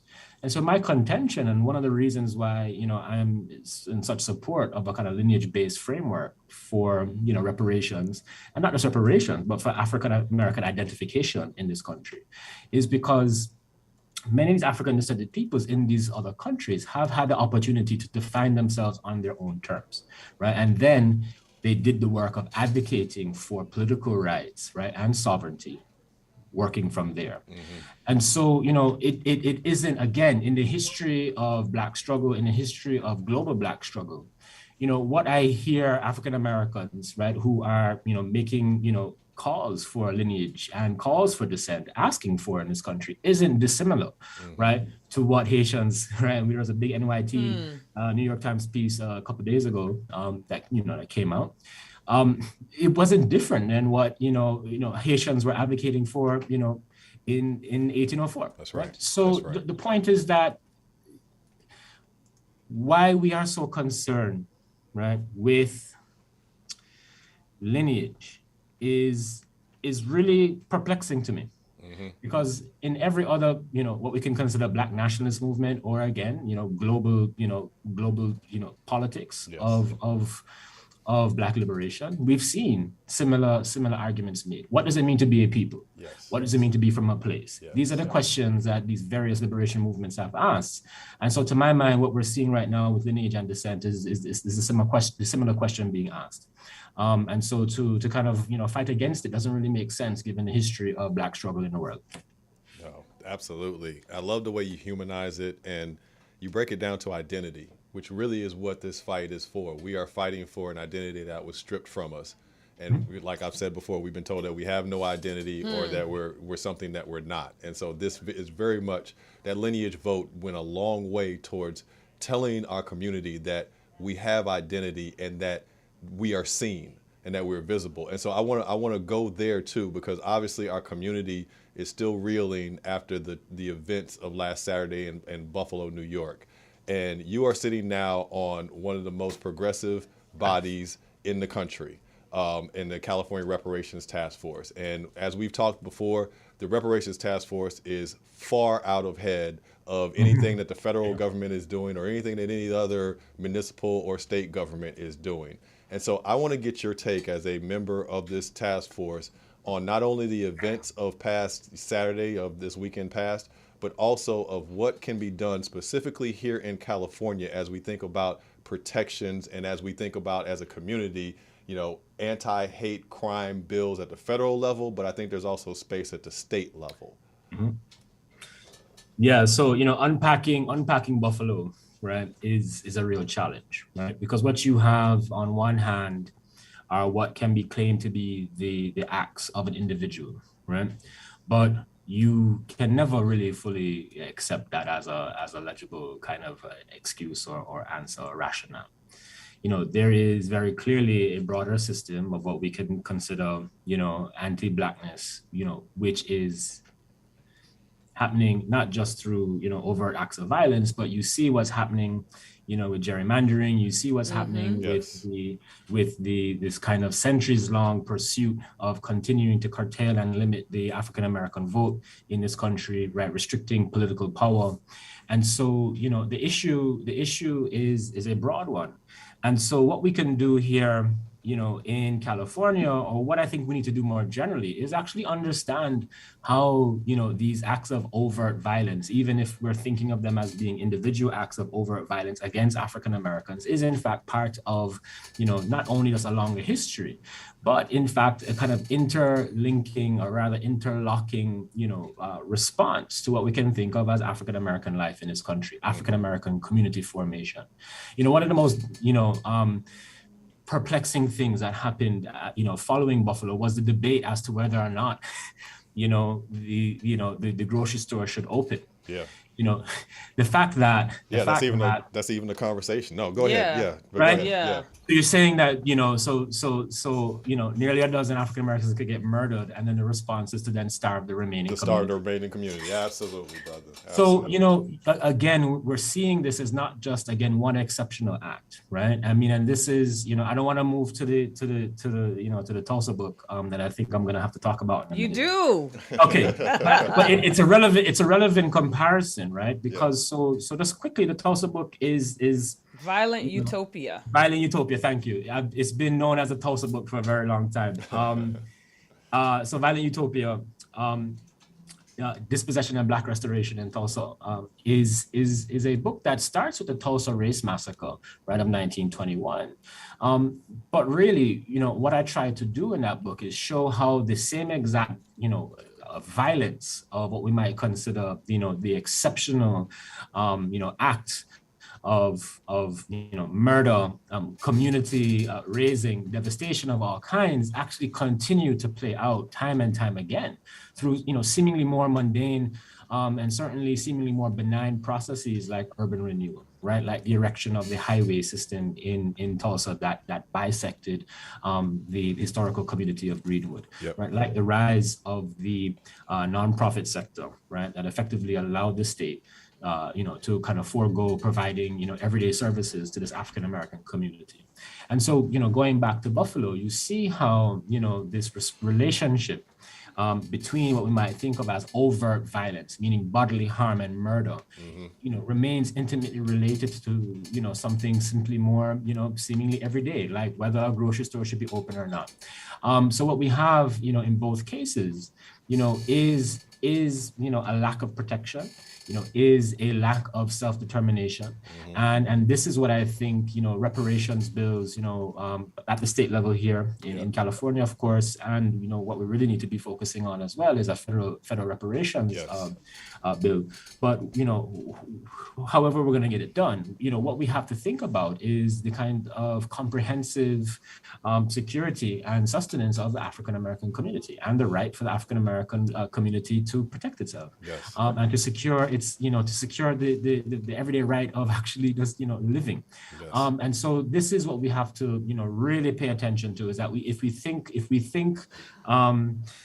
too individualistically about these events, these occurrences, but if we don't do the hard work of actually linking what it means, for a white man to go drive 200 miles to go murder, Black folks who are just going about their everyday of living their life, everyday, process of living their lives. If you don't think about, how that interruption to daily life is alongside a daily interruption to everyday life, such as a lack of, infrastructural access, meaning being able to get to work, right? A lack of what we might think of as, food access and other kinds of access. If we're talking about a lack of shade, right? So, we understand that the climate is in crisis. We understand that the earth is warming. And yet we're talking about African-American communities not having access to transportation, not having access to food, but also not having access to adequate shade, right? I mean, trees in neighborhoods. So we have to think about this as a kind of interlocking, let's call it a condition in which Black life in this country is continuously being, stifled and interrupted, whether it's through, something like a massacre or through the decision of as to, if a grocery store is going to be open and provide service, to a Black community. Absolutely. Can you talk a little bit about the preliminary report that came out, or the pieces of it that really excite you? There were some things that we saw, like the call for a California State Freedmen's Bureau. That's something that we certainly want to see. Like, I don't know if you saw Marcel Dixon out of South Carolina, who's running for Congress, but that's something he wants to see at the federal level. That's something we want to see at the federal level. Can you talk about some of the things that really made you excited in terms of the preliminary report that was published by the task force? Sure. So the report is important because it actually attempts to tell the full story. There is a lot of myth making around the state of California and its history, especially its racial history. That's right. And, we have this theory of the absented presence, right? Meaning you have the actual presence of people, right, in a geography, in a place, but they are not a part of the actual narrative of that place. And so the thing that I am most excited about, and I understand what you're asking me, is like in terms of the kind of policy recommendations, what is most exciting, but what is, I think, most important, if communicated well, and I know that you both will do your part in helping to kind of communicate what the takeaways of the preliminary report are. But what's really important is to actually not only just introduce, but to center the narrative of African Americans in this state's history. And to not only just talk about how Black people have been in this state, or how they have been harmed in this state, but most critically, how that harm, how that injury has been necessary for this state's development, right? I mean, because, absolutely. You got politicians who love to talk about California as the world's 5th largest economy, et cetera, right? But what we don't talk about, right, is the place, historically speaking, that African Americans have played, right, in getting the state of California, to that place. Yes. I like to give a very local example when I talk to people here. So I'm in Berkeley. So in the East Bay and in the Bay Area, we have, Bay Area Rapid Transit, right, BART. And so, what most people don't know. You see Berkeley, you think of Berkeley, you think of the campus, right? But South Berkeley and West Berkeley was historically black, a historically black neighborhood. And there was actually a really productive commercial district in what we would now call the Adeline Corridor. In the 1970s, when BART was being built, right, the Adeline Corridor, that community of South Berkeley, because South Berkeley and North Oakland, if you think about the Panthers, really did their work, in that border region between, North Oakland and South Berkeley. But, that community was razed, right? So that community was demolished through eminent domain, and creating one of what we can consider the beginnings of the kind of African-American local diaspora that continues to be perpetuated through unchecked gentrification and displacement. And so I talk to people, especially my students. I say, well, what does it mean, right, to have that community, right, pay the price for this train system? Right, for this train system that moves people and capital and labor all across the Bay Area, right? How do you think about the development of San Francisco, right, as a tech and financial hub, without thinking about the consequences and the costs that African American communities have paid in the region, for its development, by way of the destruction of their communities so that a train station could be built. And so this is what is really important to me, is that we have, that history being told, for the sake of actually recognizing, but also, centering and activating the very notion that African Americans have been, critical to the state's development. The recommendations, are really exciting. So what we have is we have about a dozen chapters in the preliminary report, and effectively every chapter or so comes with a set of recommendations to respond to those issues. However, I think it's important to know that those are preliminary recommendations. Right? The actual work of coming up with the reparations recommendations for all of these issues is what we're going to be doing for the second part. Yeah. And so, what I mean? I think there's something to say, well, how are these as initial ideas? But, you talk about, something like the Freedmen's Bureau, you talk about, creating all kinds of different programs. This is what the preliminary report does discuss. But I want us to think about, well, what does compensation look like? Yes. Right. We have to. That's a question no one wants to ask. But that's something we got to start. Listen. This is why I'm very reluctant to say too much about this preliminary recommendation, because these are policies to deal with different disparities and so forth. But reparations is not that. Right. Reparations is compensation. Right. From day one. Right. My position has been cash-based reparations. Now, what we have to do is we have to create policies, right, to guard against repetition of injury. And that's a separate thing. So to my mind, we have, the ultimate reparations, program that the task force, I hope, right, and I'm just one member of the task force, right, and I'm speaking for myself, just on the record, I'm speaking, for myself here. But a reparations program needs to have two components. Right? It needs to have a compensatory component, right, which to my mind is cash. And then it needs to have a series of policies that effectively go on to guarantee against the repetition of these historical injuries. Correct. Protections. The problem is that that second part is what most, I think, programs think reparations is. It's just about access to higher education, right? I mean, the history of African Americans in this country is that despite everying, right, we are still here. Have done these things. Right. Right. Yes. I'm just coming from UC Berkeley's Black graduation. And you're talking about being in a state, right, that has limited access to higher education for African Americans. You're talking about me being at a university, right, meaning UC Berkeley specifically, right, where you have the African American population, right, is hovering around 2%. Wow.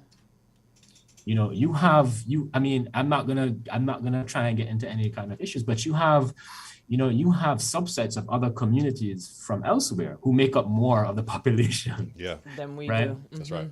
That's right. Meaning, and you get what I'm saying, Yeah. right?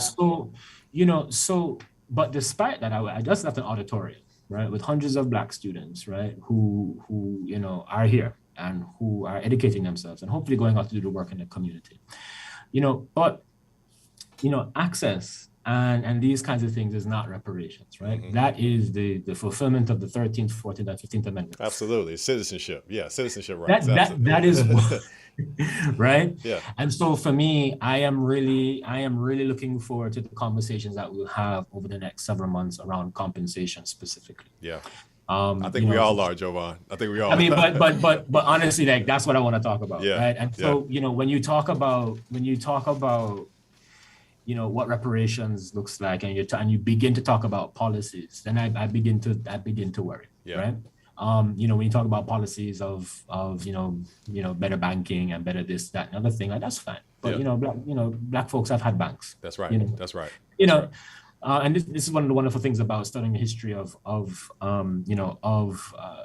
Tulsa and Greenwood, is that we understand that what made possible something like Greenwood was actually what we understand to be the geography of Indian territory, right? So after the failure of Reconstruction, African Americans began what we might think of as the kind of first exodus, right? So part of the Exoduster movement, right? That in the late 1870s, that saw African Americans leave the South and go to places like Kansas.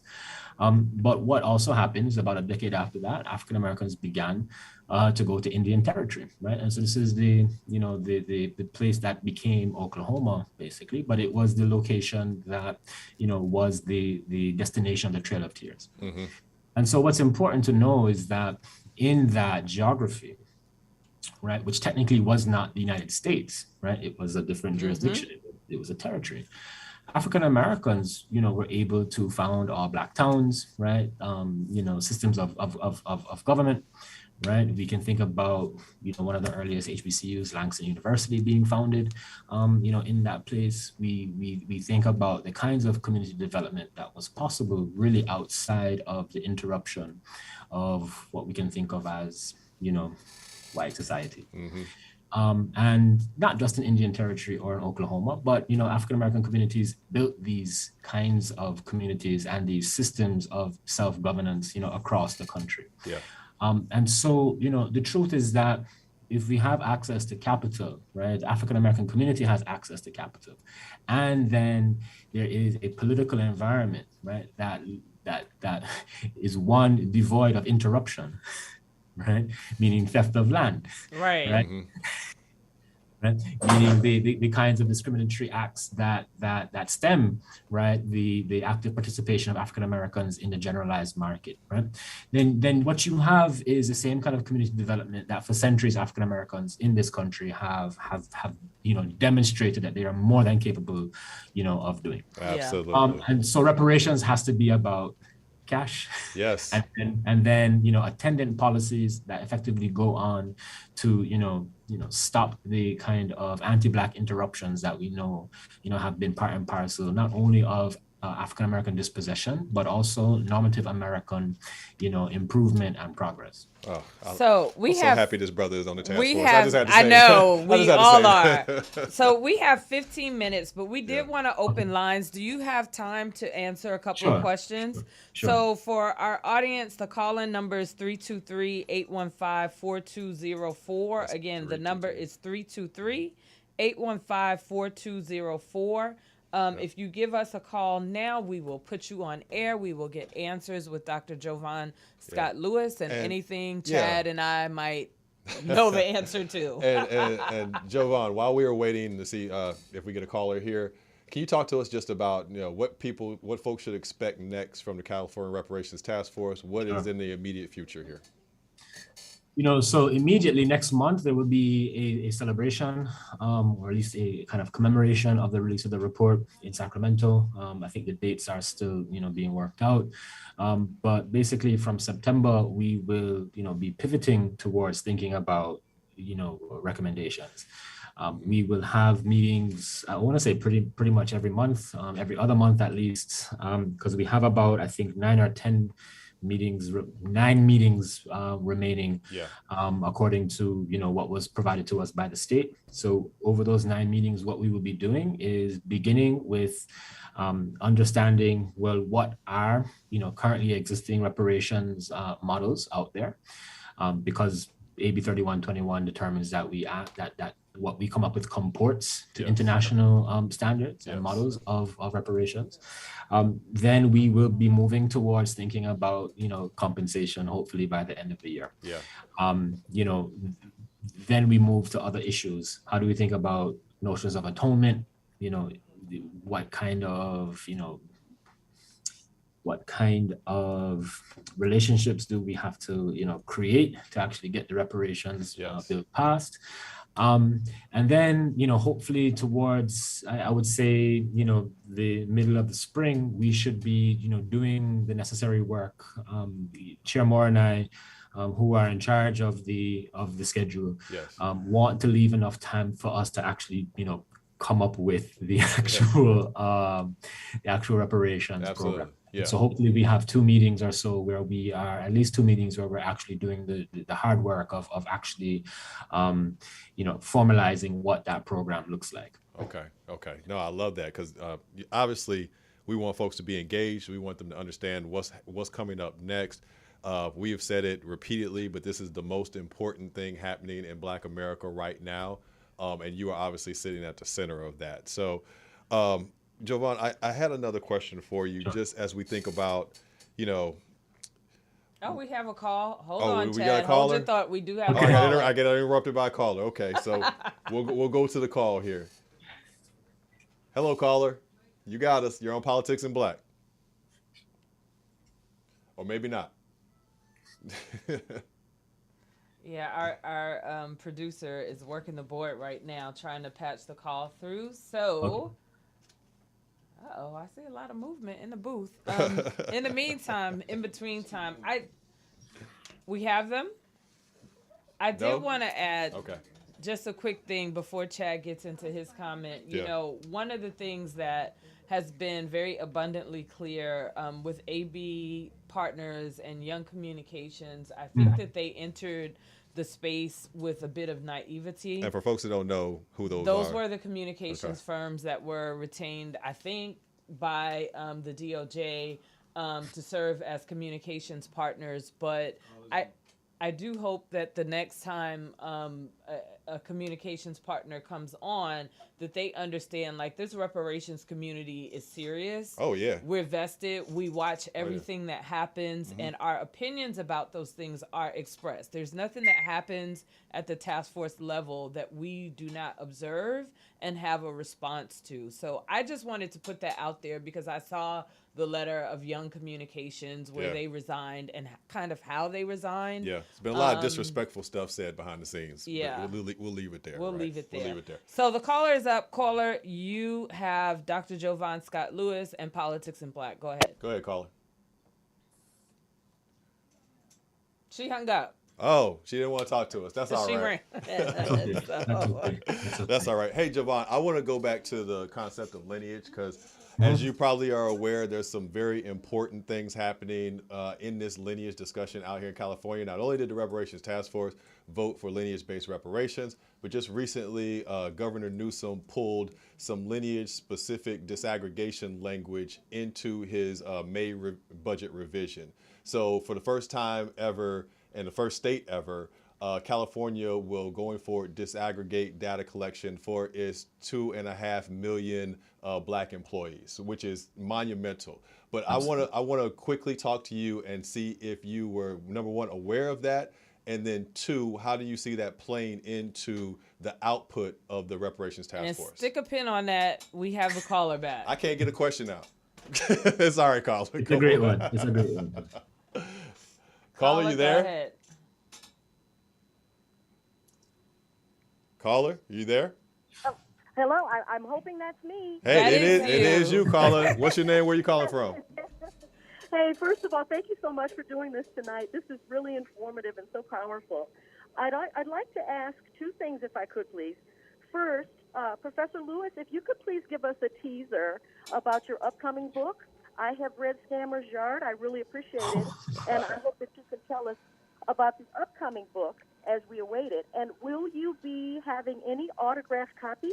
And if you do, we frequent SO1 in LA, please. Okay. Okay. SO1 is in the neighborhood. Yeah, no, it's definitely community establishment. I'm sorry. No, go ahead, caller. Go ahead. I'm sorry. Overview of why you chose the books that you have on the desk today. Oh, I can absolutely. Okay. So I'll let Jovan, you go first, and I can talk about the choices Thank here. you. Bye-bye. So thank you. I didn't get their name. But the the book Violent Utopia, Dispossession and Black Restoration in Tulsa, it carries as its kind of central, thesis, this understanding, as I've just finished, kind of discussing with you both, right, that African Americans in this country's history, right, have, right, when having access, right, to their own means of, productivity, when existing outside of what we can think of as a kind of anti-Black and racist, context, right? Because it's important to know that, Jim Crow formally came, to Indian Territory once the state of Oklahoma was formed in 1907, right? So what you have from, the mid 1880s up until that point, you have this very brief moment in which, African-American communities were effectively allowed, not absent racism, right? Because there were white people who moved to, Indian Territory, and certainly there's a whole history of Native American, anti-Blackness that we have to, be honest Thank about. you. Yes. You are one of the few Yes. professors to Yes. say that out loud. Absolutely, yes. It's important to know that 1865 was 1866, right? Yeah. When you had some of the native groups Yes. in Indian Territory, finally, forced by the federal government, to emancipate their enslaved persons, right? So anyway, we should talk about these things. It's history, it's a real thing. So anyway, so the book starts, really with this idea that what does it mean? What does it mean for there to be this model for, Black community development, Black economic independence and self-determination? And then, against that, it talks about what are the various processes and means by which we can think of, as white society, but also, the state, as interrupting and working to undermine, that self-determination. And so, because when I went to Oklahoma, when I went to Tulsa for the first time in 2014, I promise you, nobody was really interested in talking about Tulsa or Greenwood. It really wasn't until, I think The Watchmen came out in 2019, I think it was, that there was, this kind of public interest, in Tulsa. In fact, I almost published Violent Utopia as my first book. But there were a lot of presses who weren't interested, in that project because there wasn't a lot of interest in Oklahoma and the history of Black Oklahomans. So, so the book is really starting with this question of the 1921, race massacre, but trying to make the case that, we shouldn't just focus, right, on these exceptional moments of anti-Black violence. Yes. We need to pay attention to the slower forms of violence that African Americans continue to face. The day-to-day ones. We have one more caller, Dr. Jovan Scott Lewis. Caller? Yeah, can you hear me? Yes, we We can. can, caller. What's your your name? name? Where All you right, calling from? yeah. What's your name? Where you calling from? My name is Jose L. Francis, man, and I'm calling from Los Angeles, California. Pastor Francis, thank you. Thank you for calling in, Jose brother. L. Good to hear you. Yeah, it's good to be heard. But I just wanted to just quickly ask Dr. Jovan Scott Lewis. First of all, I'd like to just let you know that I do appreciate some of the actions that you've taken on the task force. I'd like to ask you how you gauge the success of the task force so far, and maybe you could even speak on some of the opposition that you run up against and how you've been navigating through that. And we have 2 minutes. That'll be our final call. Thank you, Joselle. Thank you, Jose. All right, y'all. See you soon, Cap.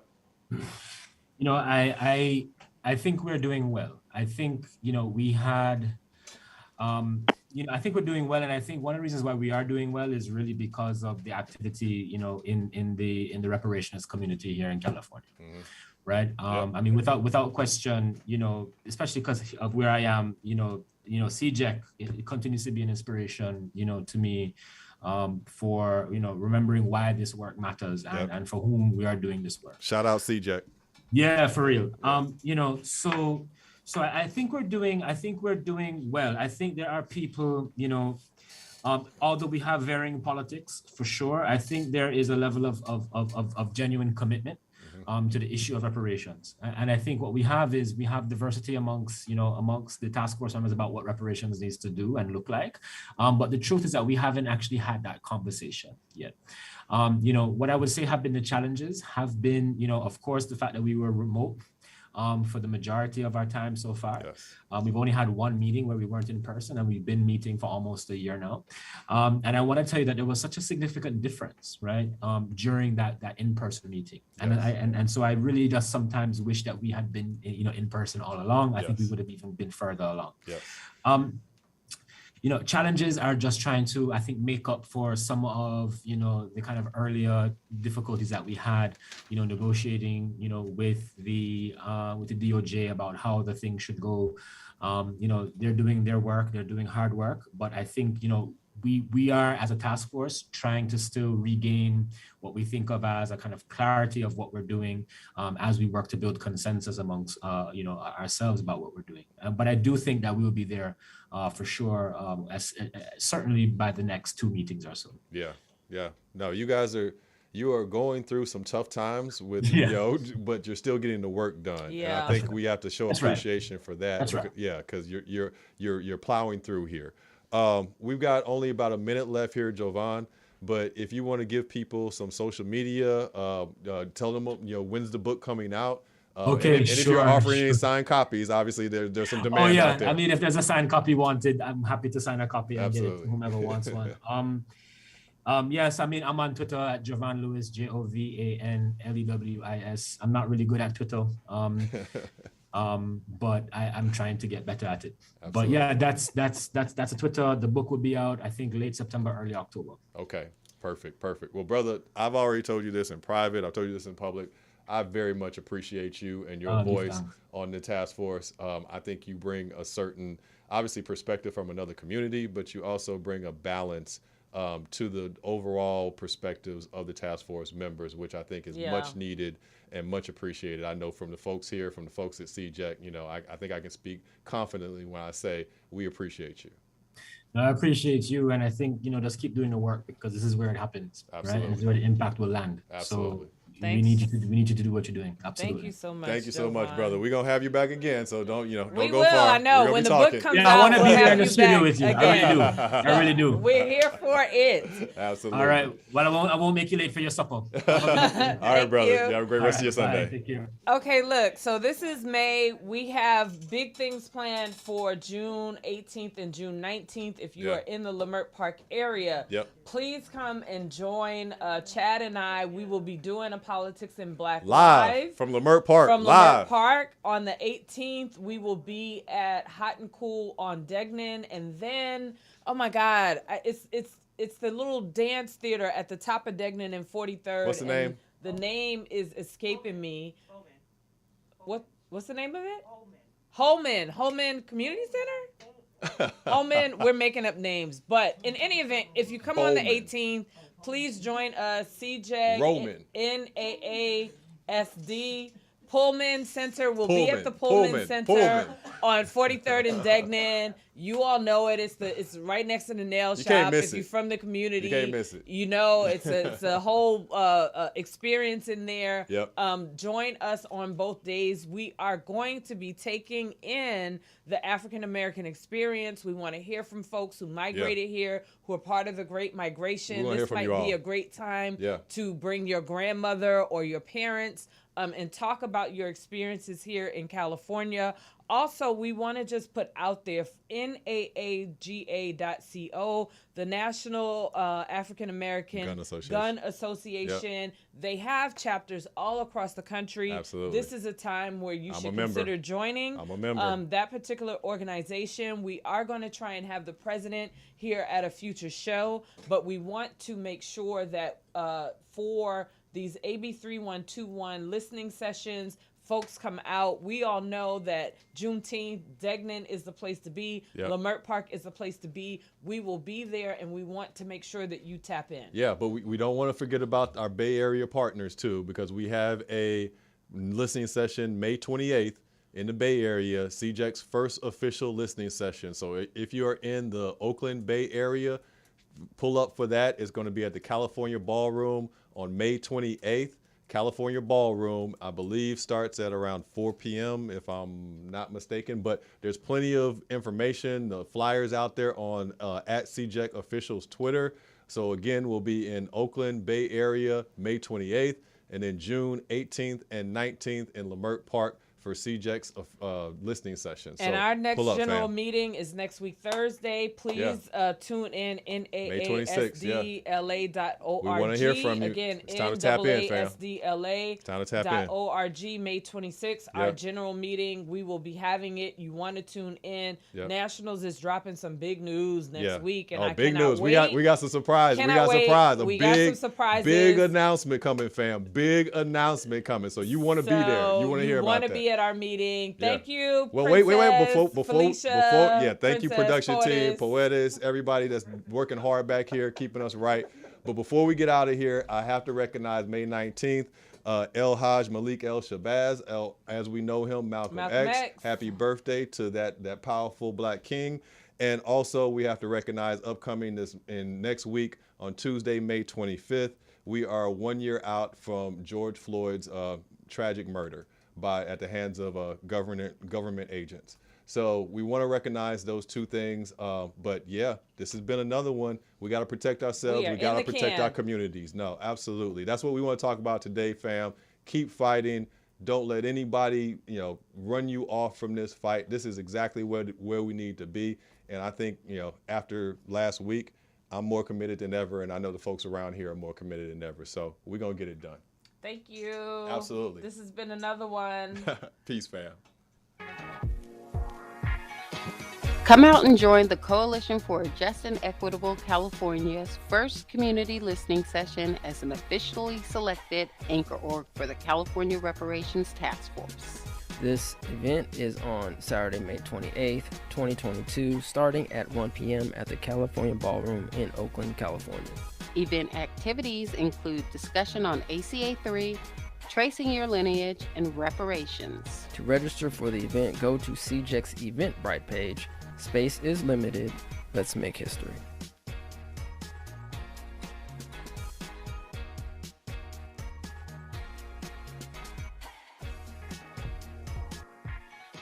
Come out and join the Coalition for a Just and Equitable California's community listening session, an officially selected anchor org for the California Reparations Task Force.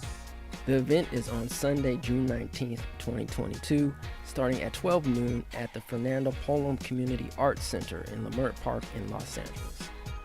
CJEC will also be in attendance on June 18th at the Weekend Juneteenth festivities.